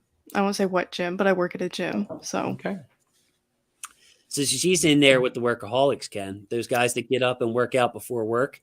Never been me, sir. I'm like a cup of coffee and maybe a bowl of cereal kind of guy. And I wake, I kind of wait till the last minute. She's in there with these guys and girls that I guess they work out before work, Ken. Do you work out before you go to work, Ken, when you work? I do not. We have a guy who virtually trains us, and it's basically just a babysitter for exercise. And at our age, it's money well spent, but we shouldn't need it in terms of we know the exercise routines pretty well, and he just sits there on the other end of a computer telling us to, well, we got these now, and oh, okay, yeah, I remember. Yeah, the Ravens did that with Steve Saunders in 2020. So that's what Ken's talking about. So I'm like, go ahead and do some push-ups. Let me watch you. Yeah. So Ashley, Priyanka, thank you so much. I will talk to you. I'll give you a call, and this week, and of course, we'll see you next week. Everybody, say goodbye to Ashley, and wish me luck with Ken here. He's tough now. Nice meeting you, Ashley. Yeah, nice meeting you too. Thank you for having me, Jason, as always, and have a good night, everyone. Love you, Ashley. Take care now. Okay, Ken, here we go. She's wonderful, man. You see her take when she makes a take, it comes right off. I'm not super prepped on this show. We're a little bit loose. So yes, Ashley always got something to say right off the top. Always following along. Yeah, man. Wow. Okay, here we go. Ken, I want a Browns preview with you now. Now the sergeant, hopefully he's okay, Ken. Not with us tonight. It's going to be you and I, sir. So we're going to take this thing home. What we do here, Ken, is we bring up. You can see the basic stats, like to keep things nice and simple as we can. Ken, can you make a joke or a compliment about my chart here, sir? What do you think? Very well color coded. It's a good starting point. I'm not huge on yards, being the statistic that means a whole lot, but we can talk through that and about some of the game situations the Browns have found themselves in and why they seem to have some defensive problems. There you go. So we'll start at the top, Ken, like we usually do. This Ravens offense still fifth in the league in scoring and at 26.3 a game. And, I look back at some of the defenses we played, Ken, not bad defenses, pretty good defense. You look at the Jets defense, the Patriots defense, pretty darn good. Shut out the Lions a couple of weeks ago. They're winning games. Bills obviously have a good defense. Cincinnati's defense is well-rounded. What Wink brings to the table, despite us not being happy about this team's record and leaving points on the board, Ken, little surprising to me that we're fifth in the league in scoring. Yeah, it's where they need to be. They're not as good defensively as they were in the earlier Lamar years. And if this team is going to be really effective and is going to allow the defense to play the kind of defense they need to, which is, I think, very patient, spider-like, wait for turnovers, things will go right in a big hurry when they do, as they did in the New England game, say when they turned the ball over 3 straight times. I think that the Ravens offense has to hold up its end. You don't think of the offense as being responsible for turnovers, but offense gives you leads. Leads allows you to play dime defense, play for turnovers, strip the ball, undercut routes, do all the things you need to do, get after the quarterback and gamble on the back end. Yes, complementary football is something we talked about before you came on, Ken. Something I'm looking forward to. I saw it in the Patriots game, and I was telling Ashley when Tucker missed the field goal and the defense came up with a big stop, That was a really optimistic point for me in that game, Ken. I made it akin to like you have the bases loaded and no outs, and then somebody strikes out and somebody pops up to the pitcher, and you're like, damn it, we just missed this. And then the guy gets a base hit and picks up his teammates. Like, we need more complementary football from all phases, really. And the coaches, too, they count too. They're just part of the team as well. So, I'm not really a blame guy, Ken, but everybody just needs to get everything together, figure out who we are. Anything to say on that before I move to the Browns defense in general? No, I mean, I would just say in general that they really dominated the Giants defensively. It was a lot of self-inflicted wounds in terms of giving up short fields that really cost them. And they need to stop doing that. And honestly, I think the team is plenty fine to not gamble on kickoffs and just kick them through the end zone. You basically can do that anytime you want in the NFL currently. So there's that. The other guy who really needs to pick it up right now is Stout. We have not seen the kind of in 20 numbers from him or in 10 numbers that were advertised. And Jordan Stout between the 30s had 53% in 10 punts in his senior year in college. And I don't know how many he's had this year, but it's not many. And it's certainly not 53% of the times he's punted between the 30s either. So, that's been a disappointment so far, and he needs to improve. Been good as a holder, though. Just by my eye test, Ken, I haven't had one wow punt, but I've had a couple of what the heck was that punts and a couple of near misses that went into the end zone or whatever. But yeah, Stout was very good. For those who don't follow along, Ken's saying Stout pinned him back inside the 10, inside the 5, inside the 20, as well as any punter in college last year. We need him to get back to that. So, Ken, this Browns defense, wow. You look at that number right there, 30th in the league, giving up 27 points a game. Ken, so the Ravens are averaging 26. The Browns are giving up 27. I mean, I have to think before just about any game, unless you're playing Kansas City or Buffalo, if you told me, all right, Jason, right now, or Ken, right now, on Sunday, I can guarantee you the Ravens will score 26 or 27. You would take that, right? Like, is that a fair goal? 26, 27, 30 points? It might win the game 26 or 27, but they're seeing that. I mean, the Ravens offense is better than average and the Browns defense is terrible. I'd want 30 plus in this game based on that. I mean, but you know what? 27 might win the game. And I would really think about whether or not I'd take 27 in a game like this and roll the dice. Me too. The only thing, this is a great transition into the rush offense of the Ravens versus the rush defense of the Browns. Maybe you take that 27 points if the Ravens just hog the ball and have it 35 to 40 minutes this game. Mm-hmm. Because when you look at these numbers, Ken, the Ravens, 6th in yards per game. I know you don't like that stat, but I always put the yards per carry up there, which is, a better and more accurate number. The Ravens, all of a sudden, number 1, running for 6 yards per carry. And for once, Ken, it's not always Lamar. Now, Ken, you talk to the Browns guys. You do a Know Your Foe episode. My favorite episode, if you haven't seen it for Ken, got to make sure we get your show plug in there too, buddy. I'm sorry. Got a little carried away with the saying hi and everything. Did he say anything like what's going on with this Browns rush defense? They look small, undersized. You see their numbers up there. They can't stop the run. Lots of problems. One of the big draft guys from this year, Perrion Winfrey, has not lived up to standards. And we got into a little bit about combination blocking on him and whatnot, but he's a very tall, underweight guy. And if you put 2 bodies on him on the middle of the defensive line, he plays high, tends to get moved off the spot. That leads to a combination block. We'll tell you, I'm kind of hearing myself on the other end here, Jason. So I'm sorry about that, but I hope this is not messing up your recording somehow. It sounds good to me, sir. So I'm going to keep going as long as you're okay. Sure. No, I can work through it. Anyway, he was bemoaning the loss of Larry Ogunjobi. And I don't think Larry Ogunjobi has played for the Browns for a couple of years, but he's been other places in the AFC North at Pittsburgh and Cincinnati, and a Ravens killer in the past, a guy who really played well. But if you're really missing Larry Ogunjobi and his average level of play against the rest of the league, that's not a good place to be in terms of how your defensive line is doing. So I think they also, thank you, Chris. I think they also have some problems at inside linebacker. And, obviously JOK was the one who put the injury on Lamar last year, but not a big physical guy. And what he said about him was he does an excellent job of avoiding contact with a guard when he knows where either the pull or the combination block is coming from. But and he'll slip right past the guy.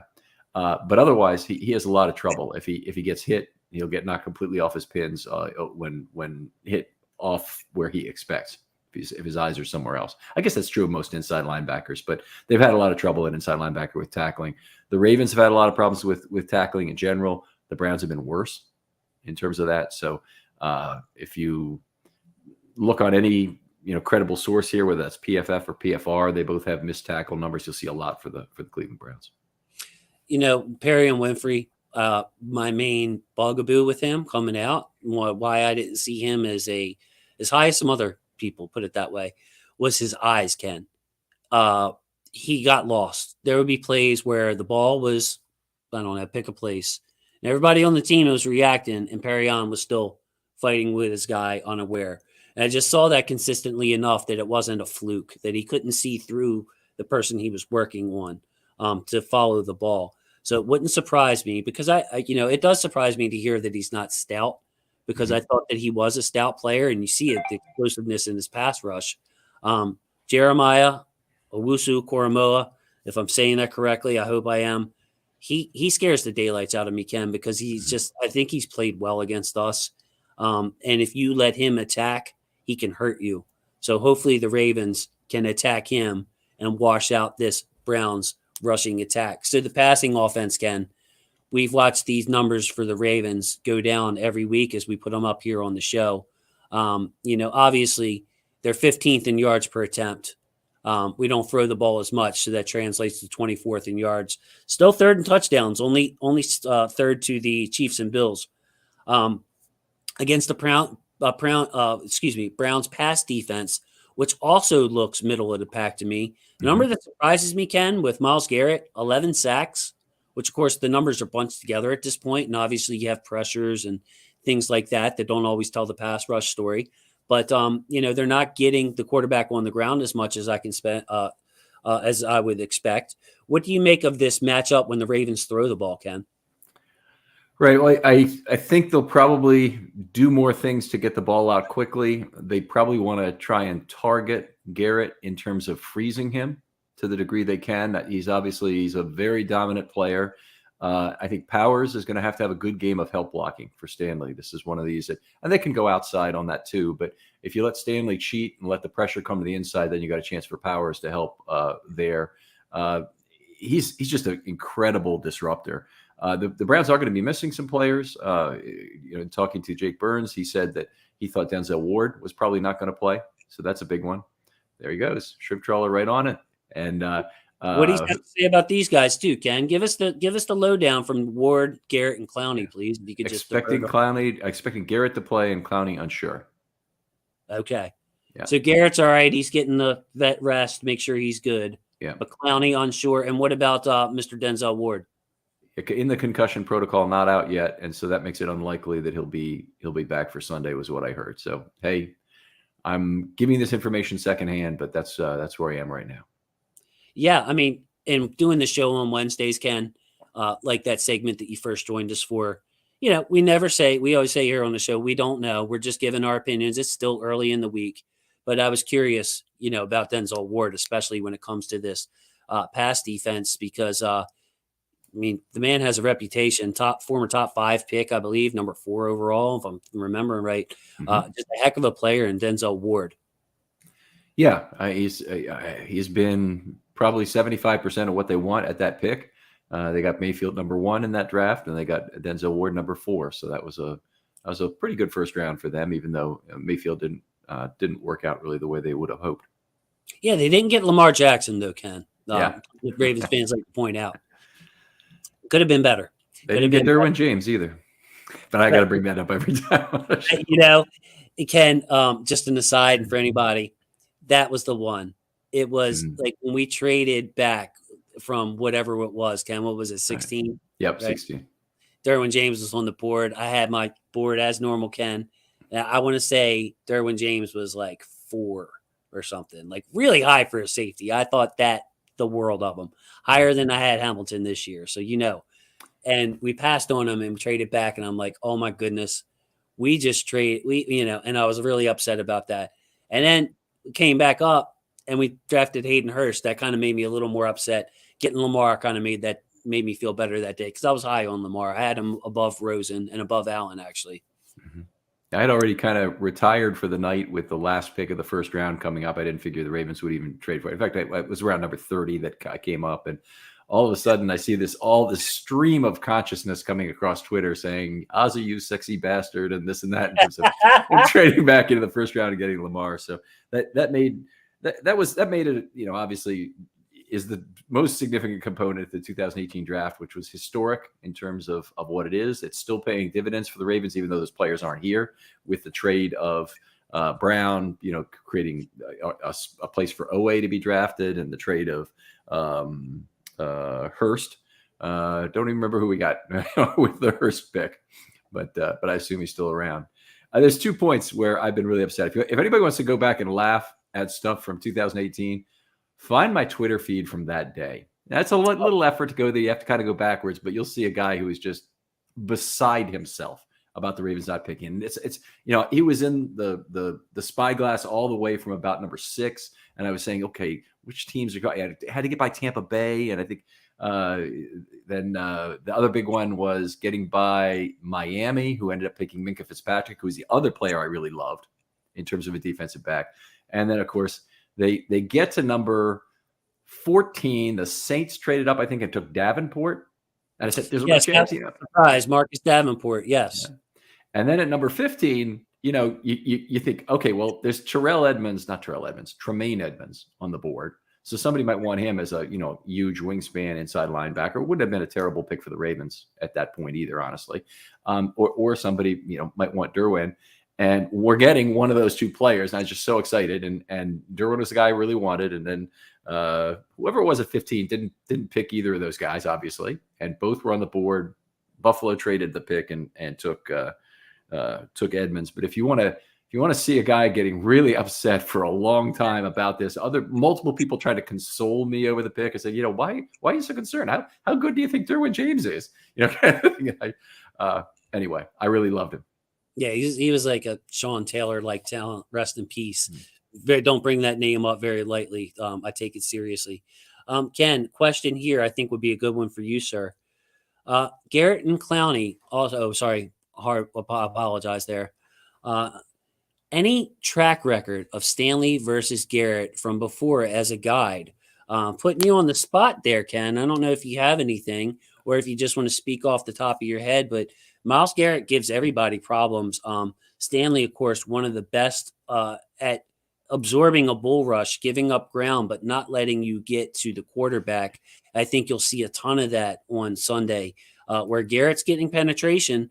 And the thing with that is Lamar trusts Ronnie Stanley to eventually be able to anchor down Ken.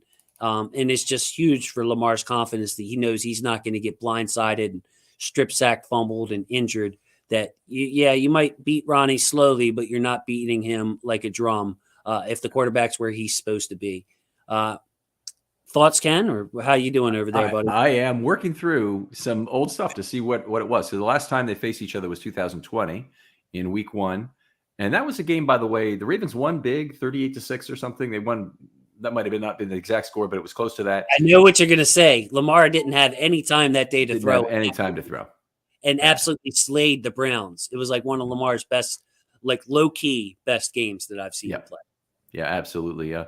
Stanley gave up half a pressure and a third of a quarterback hit that day. Still only got a C with some missed blocks. So I think the ball was out fairly quickly. Lamar might have run him out of pressure once or more on that day. So that was the last time they met. I can look back further and look for some other games. I don't know if people really want that, but I'm going to do it for 2019 at least, just to look. There you go. Give us that magical year 2019 if Garrett was healthy. I figured that would be as good as it gets. But of course, Stanley got hurt in 2020 before the Lamar cramp game that year. So we didn't get to see the rematch of Stanley and Garrett. That was right. Week 1 all the way back in 2020. Yeah, that was it. I'm having trouble getting the right spot. I'll see if I can, and then I'll talk about it a little bit later if that's okay. That's okay. Let's move on. I appreciate you having Look how organized Ken is there with the library of stuff. So other side of the ball, Ken, when the Browns have the ball, they also have scored some points. Seventh in the league in scoring. You mentioned earlier the opponents that they faced. Maybe this is a good time to bring up what does that have to do? And a thank you there from Mr. Narayan or Mrs. Narayan. Apologize, I don't want to try to mess your first name up, but you're very welcome. I could say that from Ken. He loves providing information like that. Browns scoring their opponents. Did that have something to do with your take on the points they've scored so far, Ken? Yeah, I mean, they haven't played fantastic teams as a whole, certainly. I'm trying to think of what run defenses they've really faced to date this year. They have faced the Jets. They can stop the run a little bit. And then they faced I'm drawing a blank here about what other AFC East teams they faced, or NFC South teams. They faced the Panthers already. Yeah, I'm gonna bring it up here and just sure. Excuse me there. I'm gonna bring it up here so we can have that. No, the only reason I brought that up is you mentioned their schedule earlier, and I was confused as to maybe that had something to do with it. They scored. Here you go. They scored 26 on the Panthers and won. They lost 31-30 to the Jets. So they put up 30 on the Jets and still lost. 29 on the Pittsburgh Steelers. They put 20 up on the Falcons. They put 28 up on the Chargers. They could only muster 15 against New England this week. So, not a murderer's row exactly. Some very poor defenses actually in there if you look statistically. But still, credit to the Browns, Ken. You don't get to pick who's on your schedule. They're still seventh in the league in scoring without Deshaun Watson, with Jacoby Brissett as their quarterback. Yeah, so he's done reasonably well for who he is, but I think they're having to scheme the ball out of his hands fairly quickly. And we went through that with Huntley as the backup quarterback last year. And some, frankly, towards the end of Lamar last year, they really had to get the ball out of his hands quickly by design, which tremendously reduced the impact of both Andrews and Brown in terms of much shorter routes run and whatnot. In the case of Huntley, it was a case of he didn't really have the pocket awareness, didn't really know or have that internal clock necessary to avoid sacks, took a lot. In the case of Lamar, it was just the both tackles, in fact, getting beat so badly that they really needed the ball out quickly. And I don't anticipate they need to go to that right away. I think they probably will mix it in. But I hope that they run in a way that really freezes Garrett. And one way they can do that this week, if you don't mind me just talking about this for a second, is they can go back to some pistol formations with Gus Edwards. And they make Lamar an outside threat if they do that. So they hand the ball off. The mesh point is on that side. Garrett has to make a choice. Lamar reads it. Lamar's, one of the best at reading leverage in the history of everything. And, you hopefully get the right read made, and he takes off on the edge instead of in the middle. Now, you want to do a little bit of both. You want to run out a sidecar, get some options for him to run middle. But basically, and this is what we saw in 2019, he ran left and right more than anything. I think Stanley has a reasonable chance to help you if he's down blocking and moving to level 2 and letting Garrett get blocked by air, which is, I think, a nice alternative to dealing with him, and that I think that will probably tend to freeze him. So Ken, this is what I love having you on the show, man. Because on this particular format, we can talk about anything here live, and I want to get, if anybody can comment on this, I'm going to ask Ken, but I'd like you to answer this question. We've seen defensive ends play Lamar and the Ravens for the first time and be absolutely lost. When you're talking about the unblocked defender there, Lamar reading them. So I do think there's something to having seen it before and not being completely far into it. But is that something that you personally feel that Garrett can get better at the more he sees it? Or is it once you're used to it, that's as good as you're going to get, and there's nothing you can do to defend Lamar? Do you get better at playing that thing and kind of hedging it or faking it? Or do you think it pretty much is what it is? Right. It's almost like having a pass rush plan to me. And there are guys who've done it well. So Sam Hubbard, of the Bengals, is a guy I think who does it pretty well, pretty regularly. J.J. Watt has been off and on, but he's certainly had some sacks against the Ravens. I think he's been the Ravens have rushed for more yards against Pittsburgh than they would typically give up. So he's probably been one who hasn't completely done it.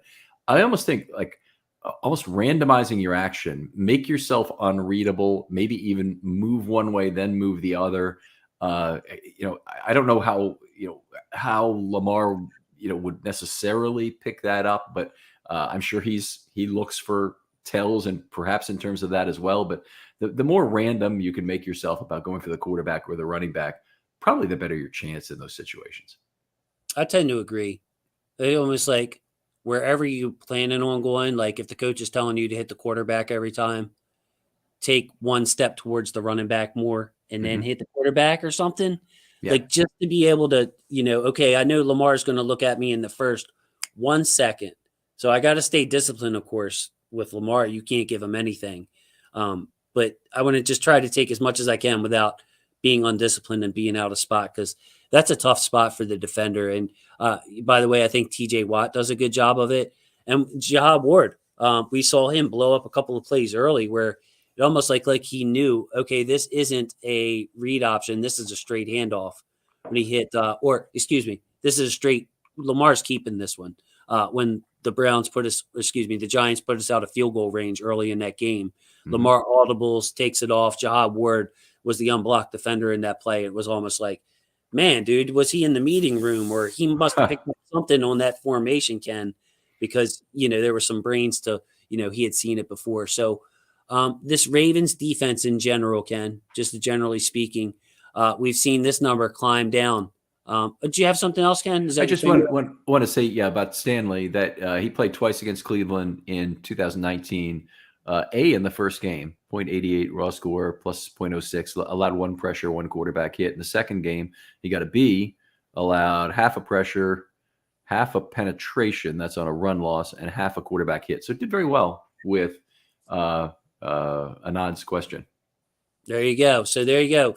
Ken, all the way back to 2019, Stanley has fared well against Myles Garrett, a guy you can't count out, though. I mean, Myles Garrett is going to bring it.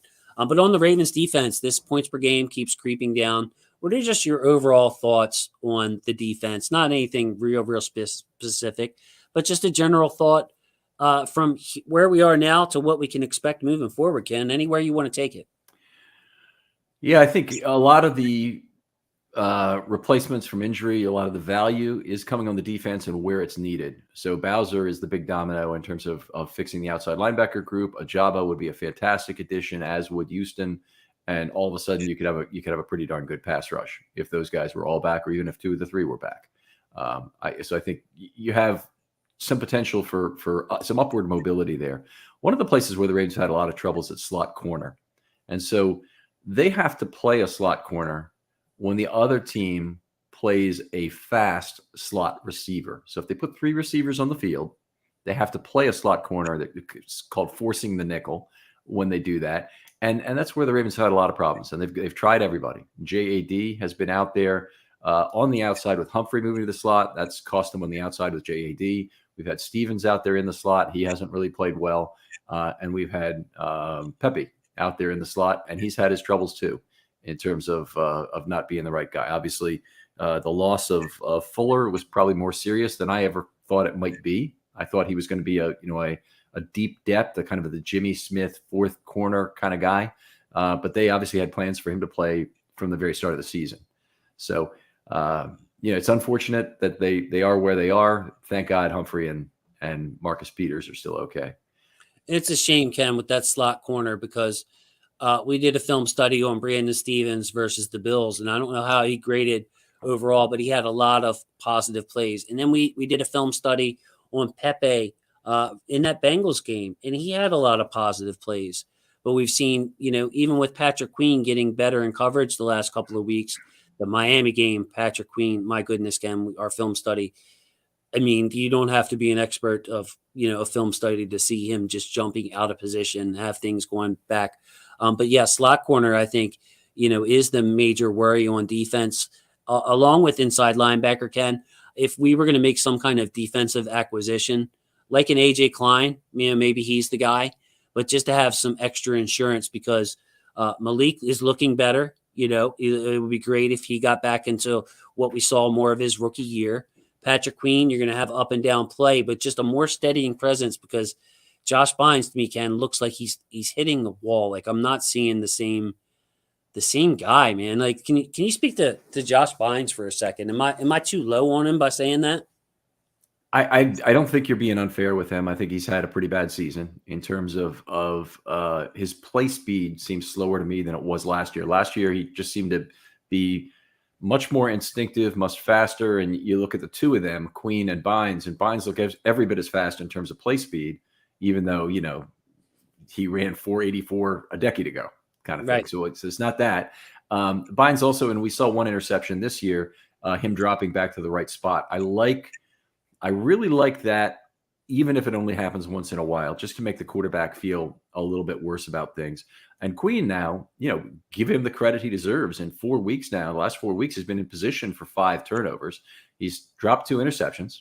One of them would have been a 98-yard touchdown return that probably would have sealed up the game in terms of that. But the other, the other was a fumble that he couldn't collect. Another was a fumble he couldn't collect from Marcus Peters. In the Buffalo game, right? Didn't he drop one in Buffalo too? I'm thinking. I think you're right. So when he had the Cincinnati, he had the interception off Burrow. Almost looked like he knew from some tell from Burrow's play action movement where he was going, maybe from practice at LSU.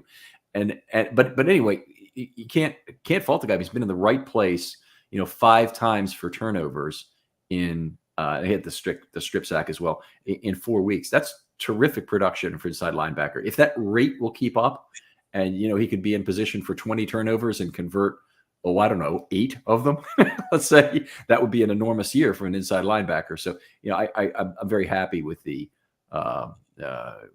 with how he's played the last couple of weeks. He's looked a lot better. Me too, Ken. And, I've talked to you enough that both of us, frustrated. My main frustration with Patrick was, well, what does he do well? What can you say he does well aside from when he guesses correctly, he can chase you down. He's a great blitzer, in my opinion. He's had that from day one, but that's not enough. Point of attack, you can, what I mean? Discipline, tackling, coverage. There was just nothing to build on, but he looks like a different player. One of the things I love about you, Ken, similar to me, when there's no agenda out to get anybody, you just call it like you see it. Patrick Queen has stepped up. Ken, I do not know much about Devon Kennard. Thoughts about the potential of Devon Kennard getting Sam snaps? Do you know anything? Can you help our friend out here again? So, Anand, Devon Kennard is certainly a possibility to get Sam snaps. He has not played much Sam in the last 2 or 3 years, and he's now, 31, 32 years old, I believe. So it may be a challenging transition. That said, I think it's a challenging transition for Oweh. I think it's one that, like the Humphrey playing out of position at slot, he's still a good slot corner, but he can be a great outside corner. And you're really hampering your offensive line or your defense to play Humphrey in the slot. And with Kennard, I think that's reasonable. I think he'll take a Sam workload off of Oweh, and maybe he plays a third of the snaps. The other thing, if you really want to see inside linebacker get better, getting Malik Harrison back to inside linebacker, let him play some Mike. Let him be the guy. I mean, Queen seems to like being the chase guy anyway. It seems to make sense that having Harrison back at the Mike would really help this team too. He's a 2-down player, but it would be, I think, a good improvement of the team. And then you could still do things with a dime back on 3rd down where the weak side linebacker gets replaced, and probably Queen then moves over and plays Mike still on 3rd down.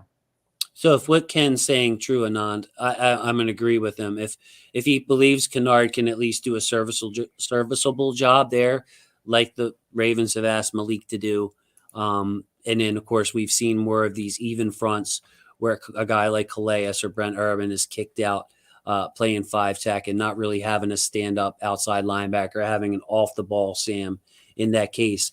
If you can move Malik to Mike, that would be a good move. Not only that, you're going to free up Calais Campbell. So I think any help at that position, that's really, if you were here earlier and on when we were talking about Tyus Bowser, when Tyus Bowser comes back, this defense can take a huge step up just because of the effect as it has on everybody else. So Ken, going a little long here, I'm going to go ahead and kick it in the butt. The Browns rush offense, we all know, Nick Chubb, Ravens run defense did a phenomenal job stopping Saquon Barkley last week. We've seen that unit slowly improve here. Really, actually, a giant improvement in my opinion against the Giants. What did the Browns guys say about their offensive line? That great. We look at them as a great unit, but are they still doing their job in front of Nick Chubb and Yeah, Kareem Hunt? they're outstanding. And Wyatt Teller, by the way, is one guy we didn't talk about in the injury report, but he was in a walking boot today and is probably going to miss the game. So that's huge. I mean, he's one of the best guards in the league. Betonio at the other guard spot is good. Ethan Poshik is a guy who has played pretty well this year. My Browns counterpart, Jake Burns, really loves him. I'll take his word for it. He's graded out okay on PFF. I really know very little about the guy otherwise. I think he might have played with the Eagles prior. But anyway, he's been other places. This is his first year with the Browns, I believe. And then they have Conklin and Jed Wills at tackle. And Wills is the guy that he just beat the crap out of.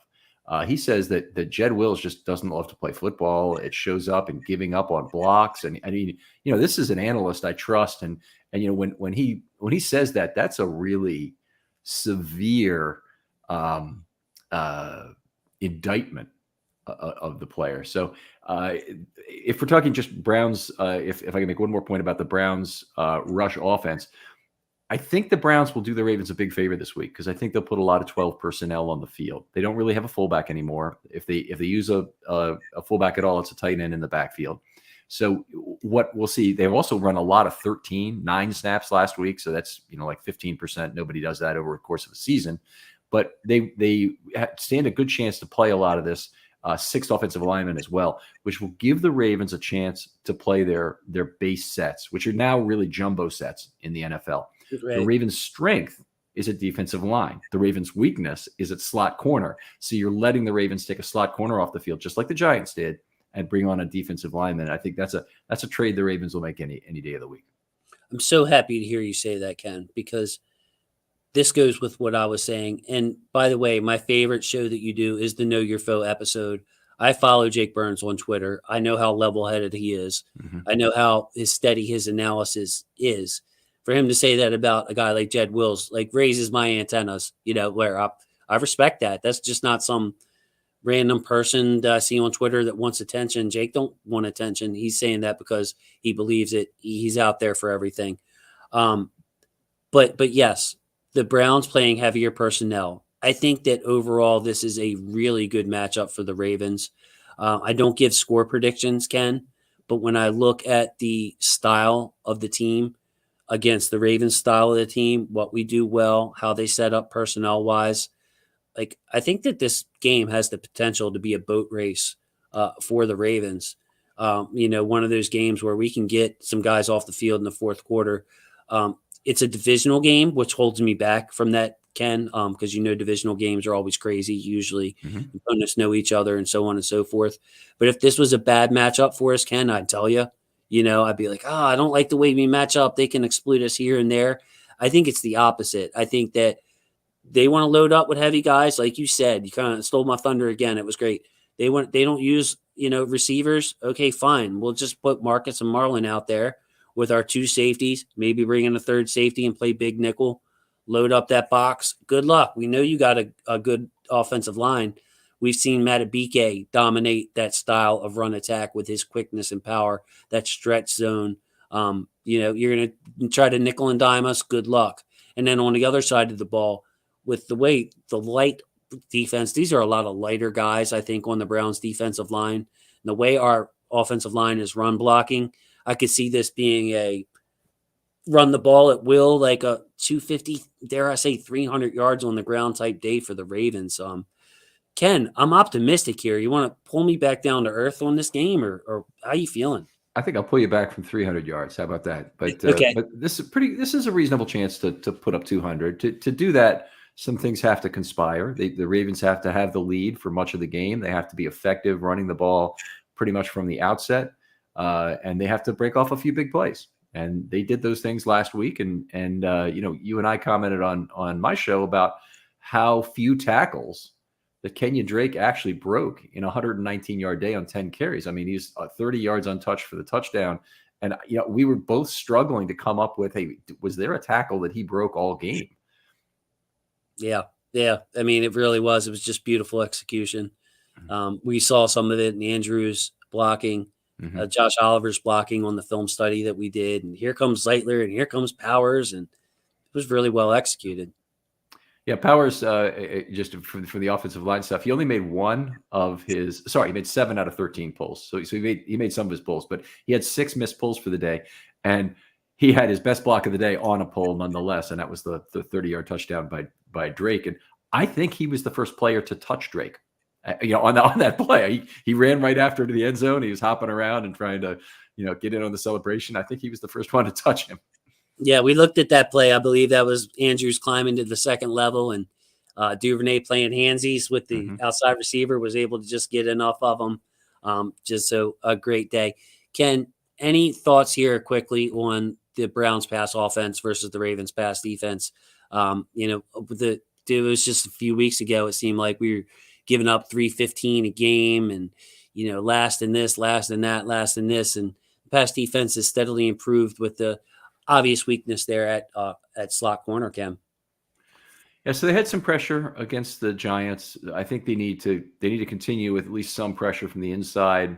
Hopefully, get more pressure from the outside where it has really been lacking, and convert some of these third downs. They didn't have a real good conversion rate against the Giants, even though they held them to 3.8 yards per play. They didn't really convert on third down like they should have, and allowed them 50% plus some penalties.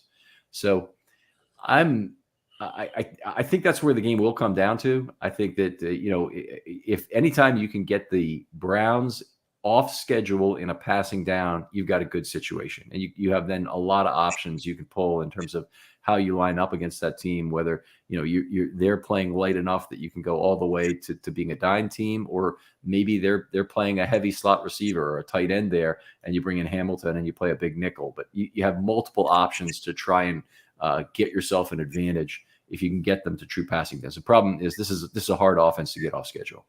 Yeah, they're going to execute well enough to where even if you make a good play, it's still going to be a 2-3 yard run. So to get them in third and long, you have to take advantage when they make penalties to really capitalize and end those drives there. And we have a credit. Hey, what do you know about this guy, Ken? Yeah, he has a ne'er-do-well look about him there, Alec. How you doing, Alec? I was making fun of Alec, Ken, and we often do on this show, because Alec is the Pat McCary on the show, Ken. Utility man. Dude, and a good one. If I need him to play the Garnett role, if I need him to play the Ashley role, if I need him to play the Ken McCusick role, hell, I could probably ask him to host for a week. Alec can do it, Ken. Yeah, I agree. Alec's on my show all the time, and really love him, obviously. But one thing that utility player, absolutely always up on the Ravens from the last week. So if I have a late cancellation, he's always one of the guys I call in terms of doing that. Not to let you in on all my secrets about what I have to do if things kind of start to go wrong. But Alec, a wonderful guy, and a lot of says he has a good show out there called One Winning Pod that we ought to plug for him just while he's doing it. But in terms of question, I predicted a lot of Hamilton in this game to negate Njoku thoughts. I think that's a very prescient comment that one of the ways that the Ravens can deal with the Browns' 12 personnel, so the one running back, 2 tight ends, they'll have one of them split. It will often be Njoku. And if he's split, Hamilton is a perfect guy to try and cover him in man coverage. None of the Ravens' slot corners are really the right size for it. I guess Stevens kind of is, but Washington and Pepe definitely are not. So you'd want to have somebody like a big safety on him, and I think that's an interesting way to use him. You can do some things with rushing the passer, and Hamilton does need to play some more snaps, but I'm not really crazy about him taking back end snaps away from Stone. I don't know how you feel about that. I was almost right last week. I predicted 35 to 40 snaps. It was my bold prediction. You know what I mean? I wasn't just talking out my butt. I was just saying, all right, if I have a bold prediction to make, it's that, okay, last week when Marcus Williams got hurt, Hamilton had a specific role, and you had Geno Stone that could fill in for Chuck if he got hurt, for Kyle if he got hurt, for Marcus Williams if he got hurt. Marcus Williams got hurt. Okay, Geno, you go in and fill, let everybody else stay in their spot. 1-for-1 substitution. Is that how you put it? That's what I thought was happening. But I agree with Alec. I think, if Hamilton can just eliminate some of the more basic mistakes, he will be on that field. They want him on that field. We've seen mental mistakes we pointed out in the back end, Ken, even when it hasn't burned us, in some of our film studies where guys are just looking at him and you can tell, and he is out of his spot. We almost gave up a touchdown in the Bills game, and they replaced him with Stone the very next play, and then Stone gave up a catch to, I want to say, Hayden Hurst or somebody that put them down at the goal line. But Hamilton's got to cut that stuff out. I think some of it is normal for a rookie safety, tough position, of course. But this Giants team, this Cleveland team, much like the Giants team, it strikes me as the type of lack of simplicity and not great personnel at the wide receiver position, to where they're going to play tight ends. You match Hamilton up on a Harrison Bryant or even in Njoku. And I trust that matchup. I feel like the coaches would be trusting of that matchup. Yeah. The one thing is, if you don't trust a player to be an assignment player, give him a press man responsibility. That pretty much makes it so he can't screw up. He knows what he's got to cover. And he's one of the few guys who really matches Njoku in terms of size, not in weight, but they're both 6'4". They're both long guys. And I think he could be a great matchup for him. In fact, probably at his size, impacts some route running by Njoku. And there aren't too many of guys who can push that ball of muscle around. Wouldn't it be nice to get a pick or something from Hamilton this week, a confidence builder? I think he could use it. You know what I mean? They're all confident in themselves, but there's a difference between knowing you can do it and actually doing it. To get Hamilton's playmaking more on the field would be great. I think we've seen against smaller guys, even Bailey Gaither at the stadium practice, you don't want him on Wan'Dale Robinson. You don't want him on Isaiah McKenzie. You want him to be on bigger targets. So find a spot for Hamilton to be able to make plays. And even if he's just kind of covering that short zone, that hook zone, whatever it is, the flats, to be able to make a play. So Ken, here we are at the final thoughts portion. Usually we reserve this for final thoughts on the upcoming game against the Browns.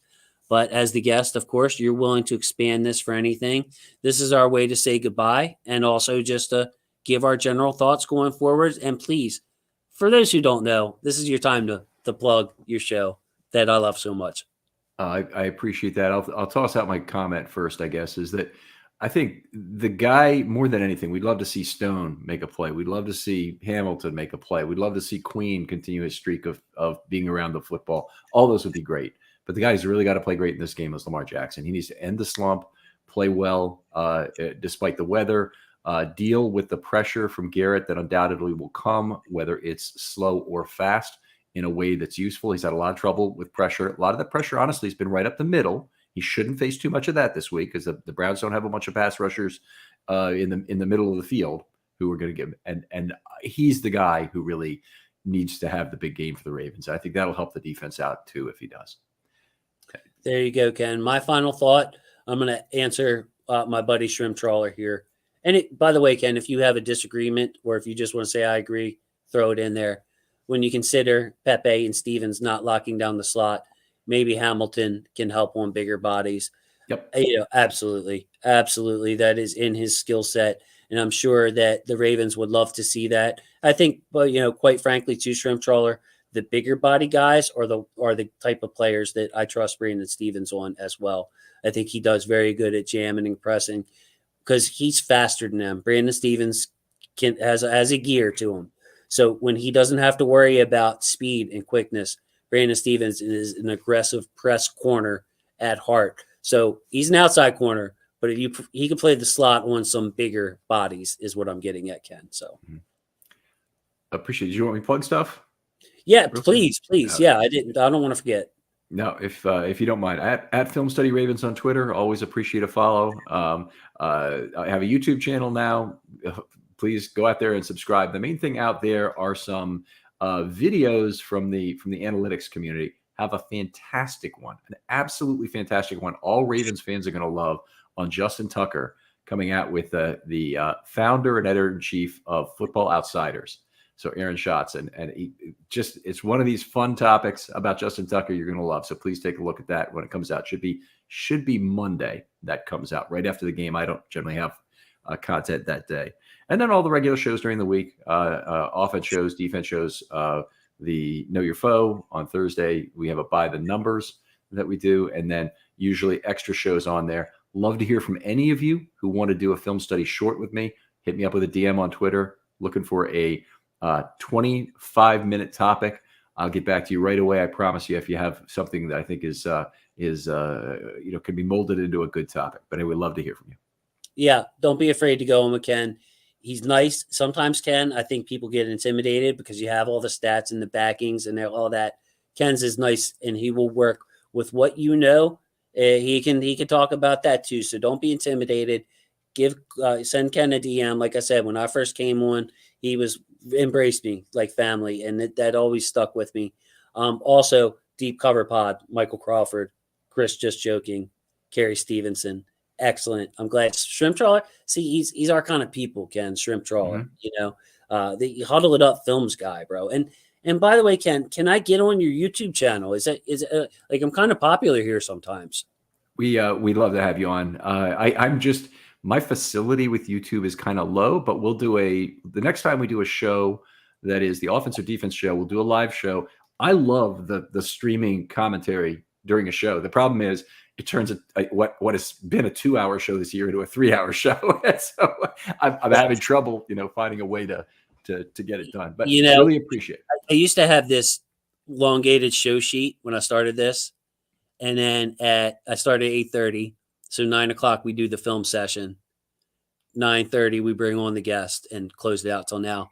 Bro, Ken, I can't even write a topic sheet for that first half hour. It flies. Yes, it's partly because of our people down there. But you signed Deshaun Jackson, there you go. You talk a little bit about the loss or the win, there you go. Garnett or Ashley says something and we're building off of each other. It's like, Ken, the time really flies to the point where, in my show sheet is like four things on it before we get to the film study and the injury report. So with that, I'd like to say thank you to our football family. Love our football family. Thank you to our guest, Ken McCusick, Film Study Baltimore. Catch him on Twitter. Film Study Ravens is his handle. We got to get you put an @ in front of that. Yeah, I'll fix that. Yeah, so people know where to find you. Please find Ken. Please watch my professional opinion here. Listen to his Know Your Foe episode every darn week because he has guys on there that know the team, and it's beyond a peek beyond the stats. You get the stats, yeah, but you'll get a guy like he was talking about, Jake Burns, who is like, man, we're fed up with Jedrick Wills around here. Stuff you can't get, you know what I mean, on other just from the stat sheets. Ken's guests are really respectful. So extra plug there, Ken, for Know Your Foe. I love it. And with that, Ken, could you please say goodnight to the people for us? Good night, people. I really appreciate everything tonight in terms of the comments and everything. Great coming on the show, Jason. Thanks for having me. Thank you, Ken.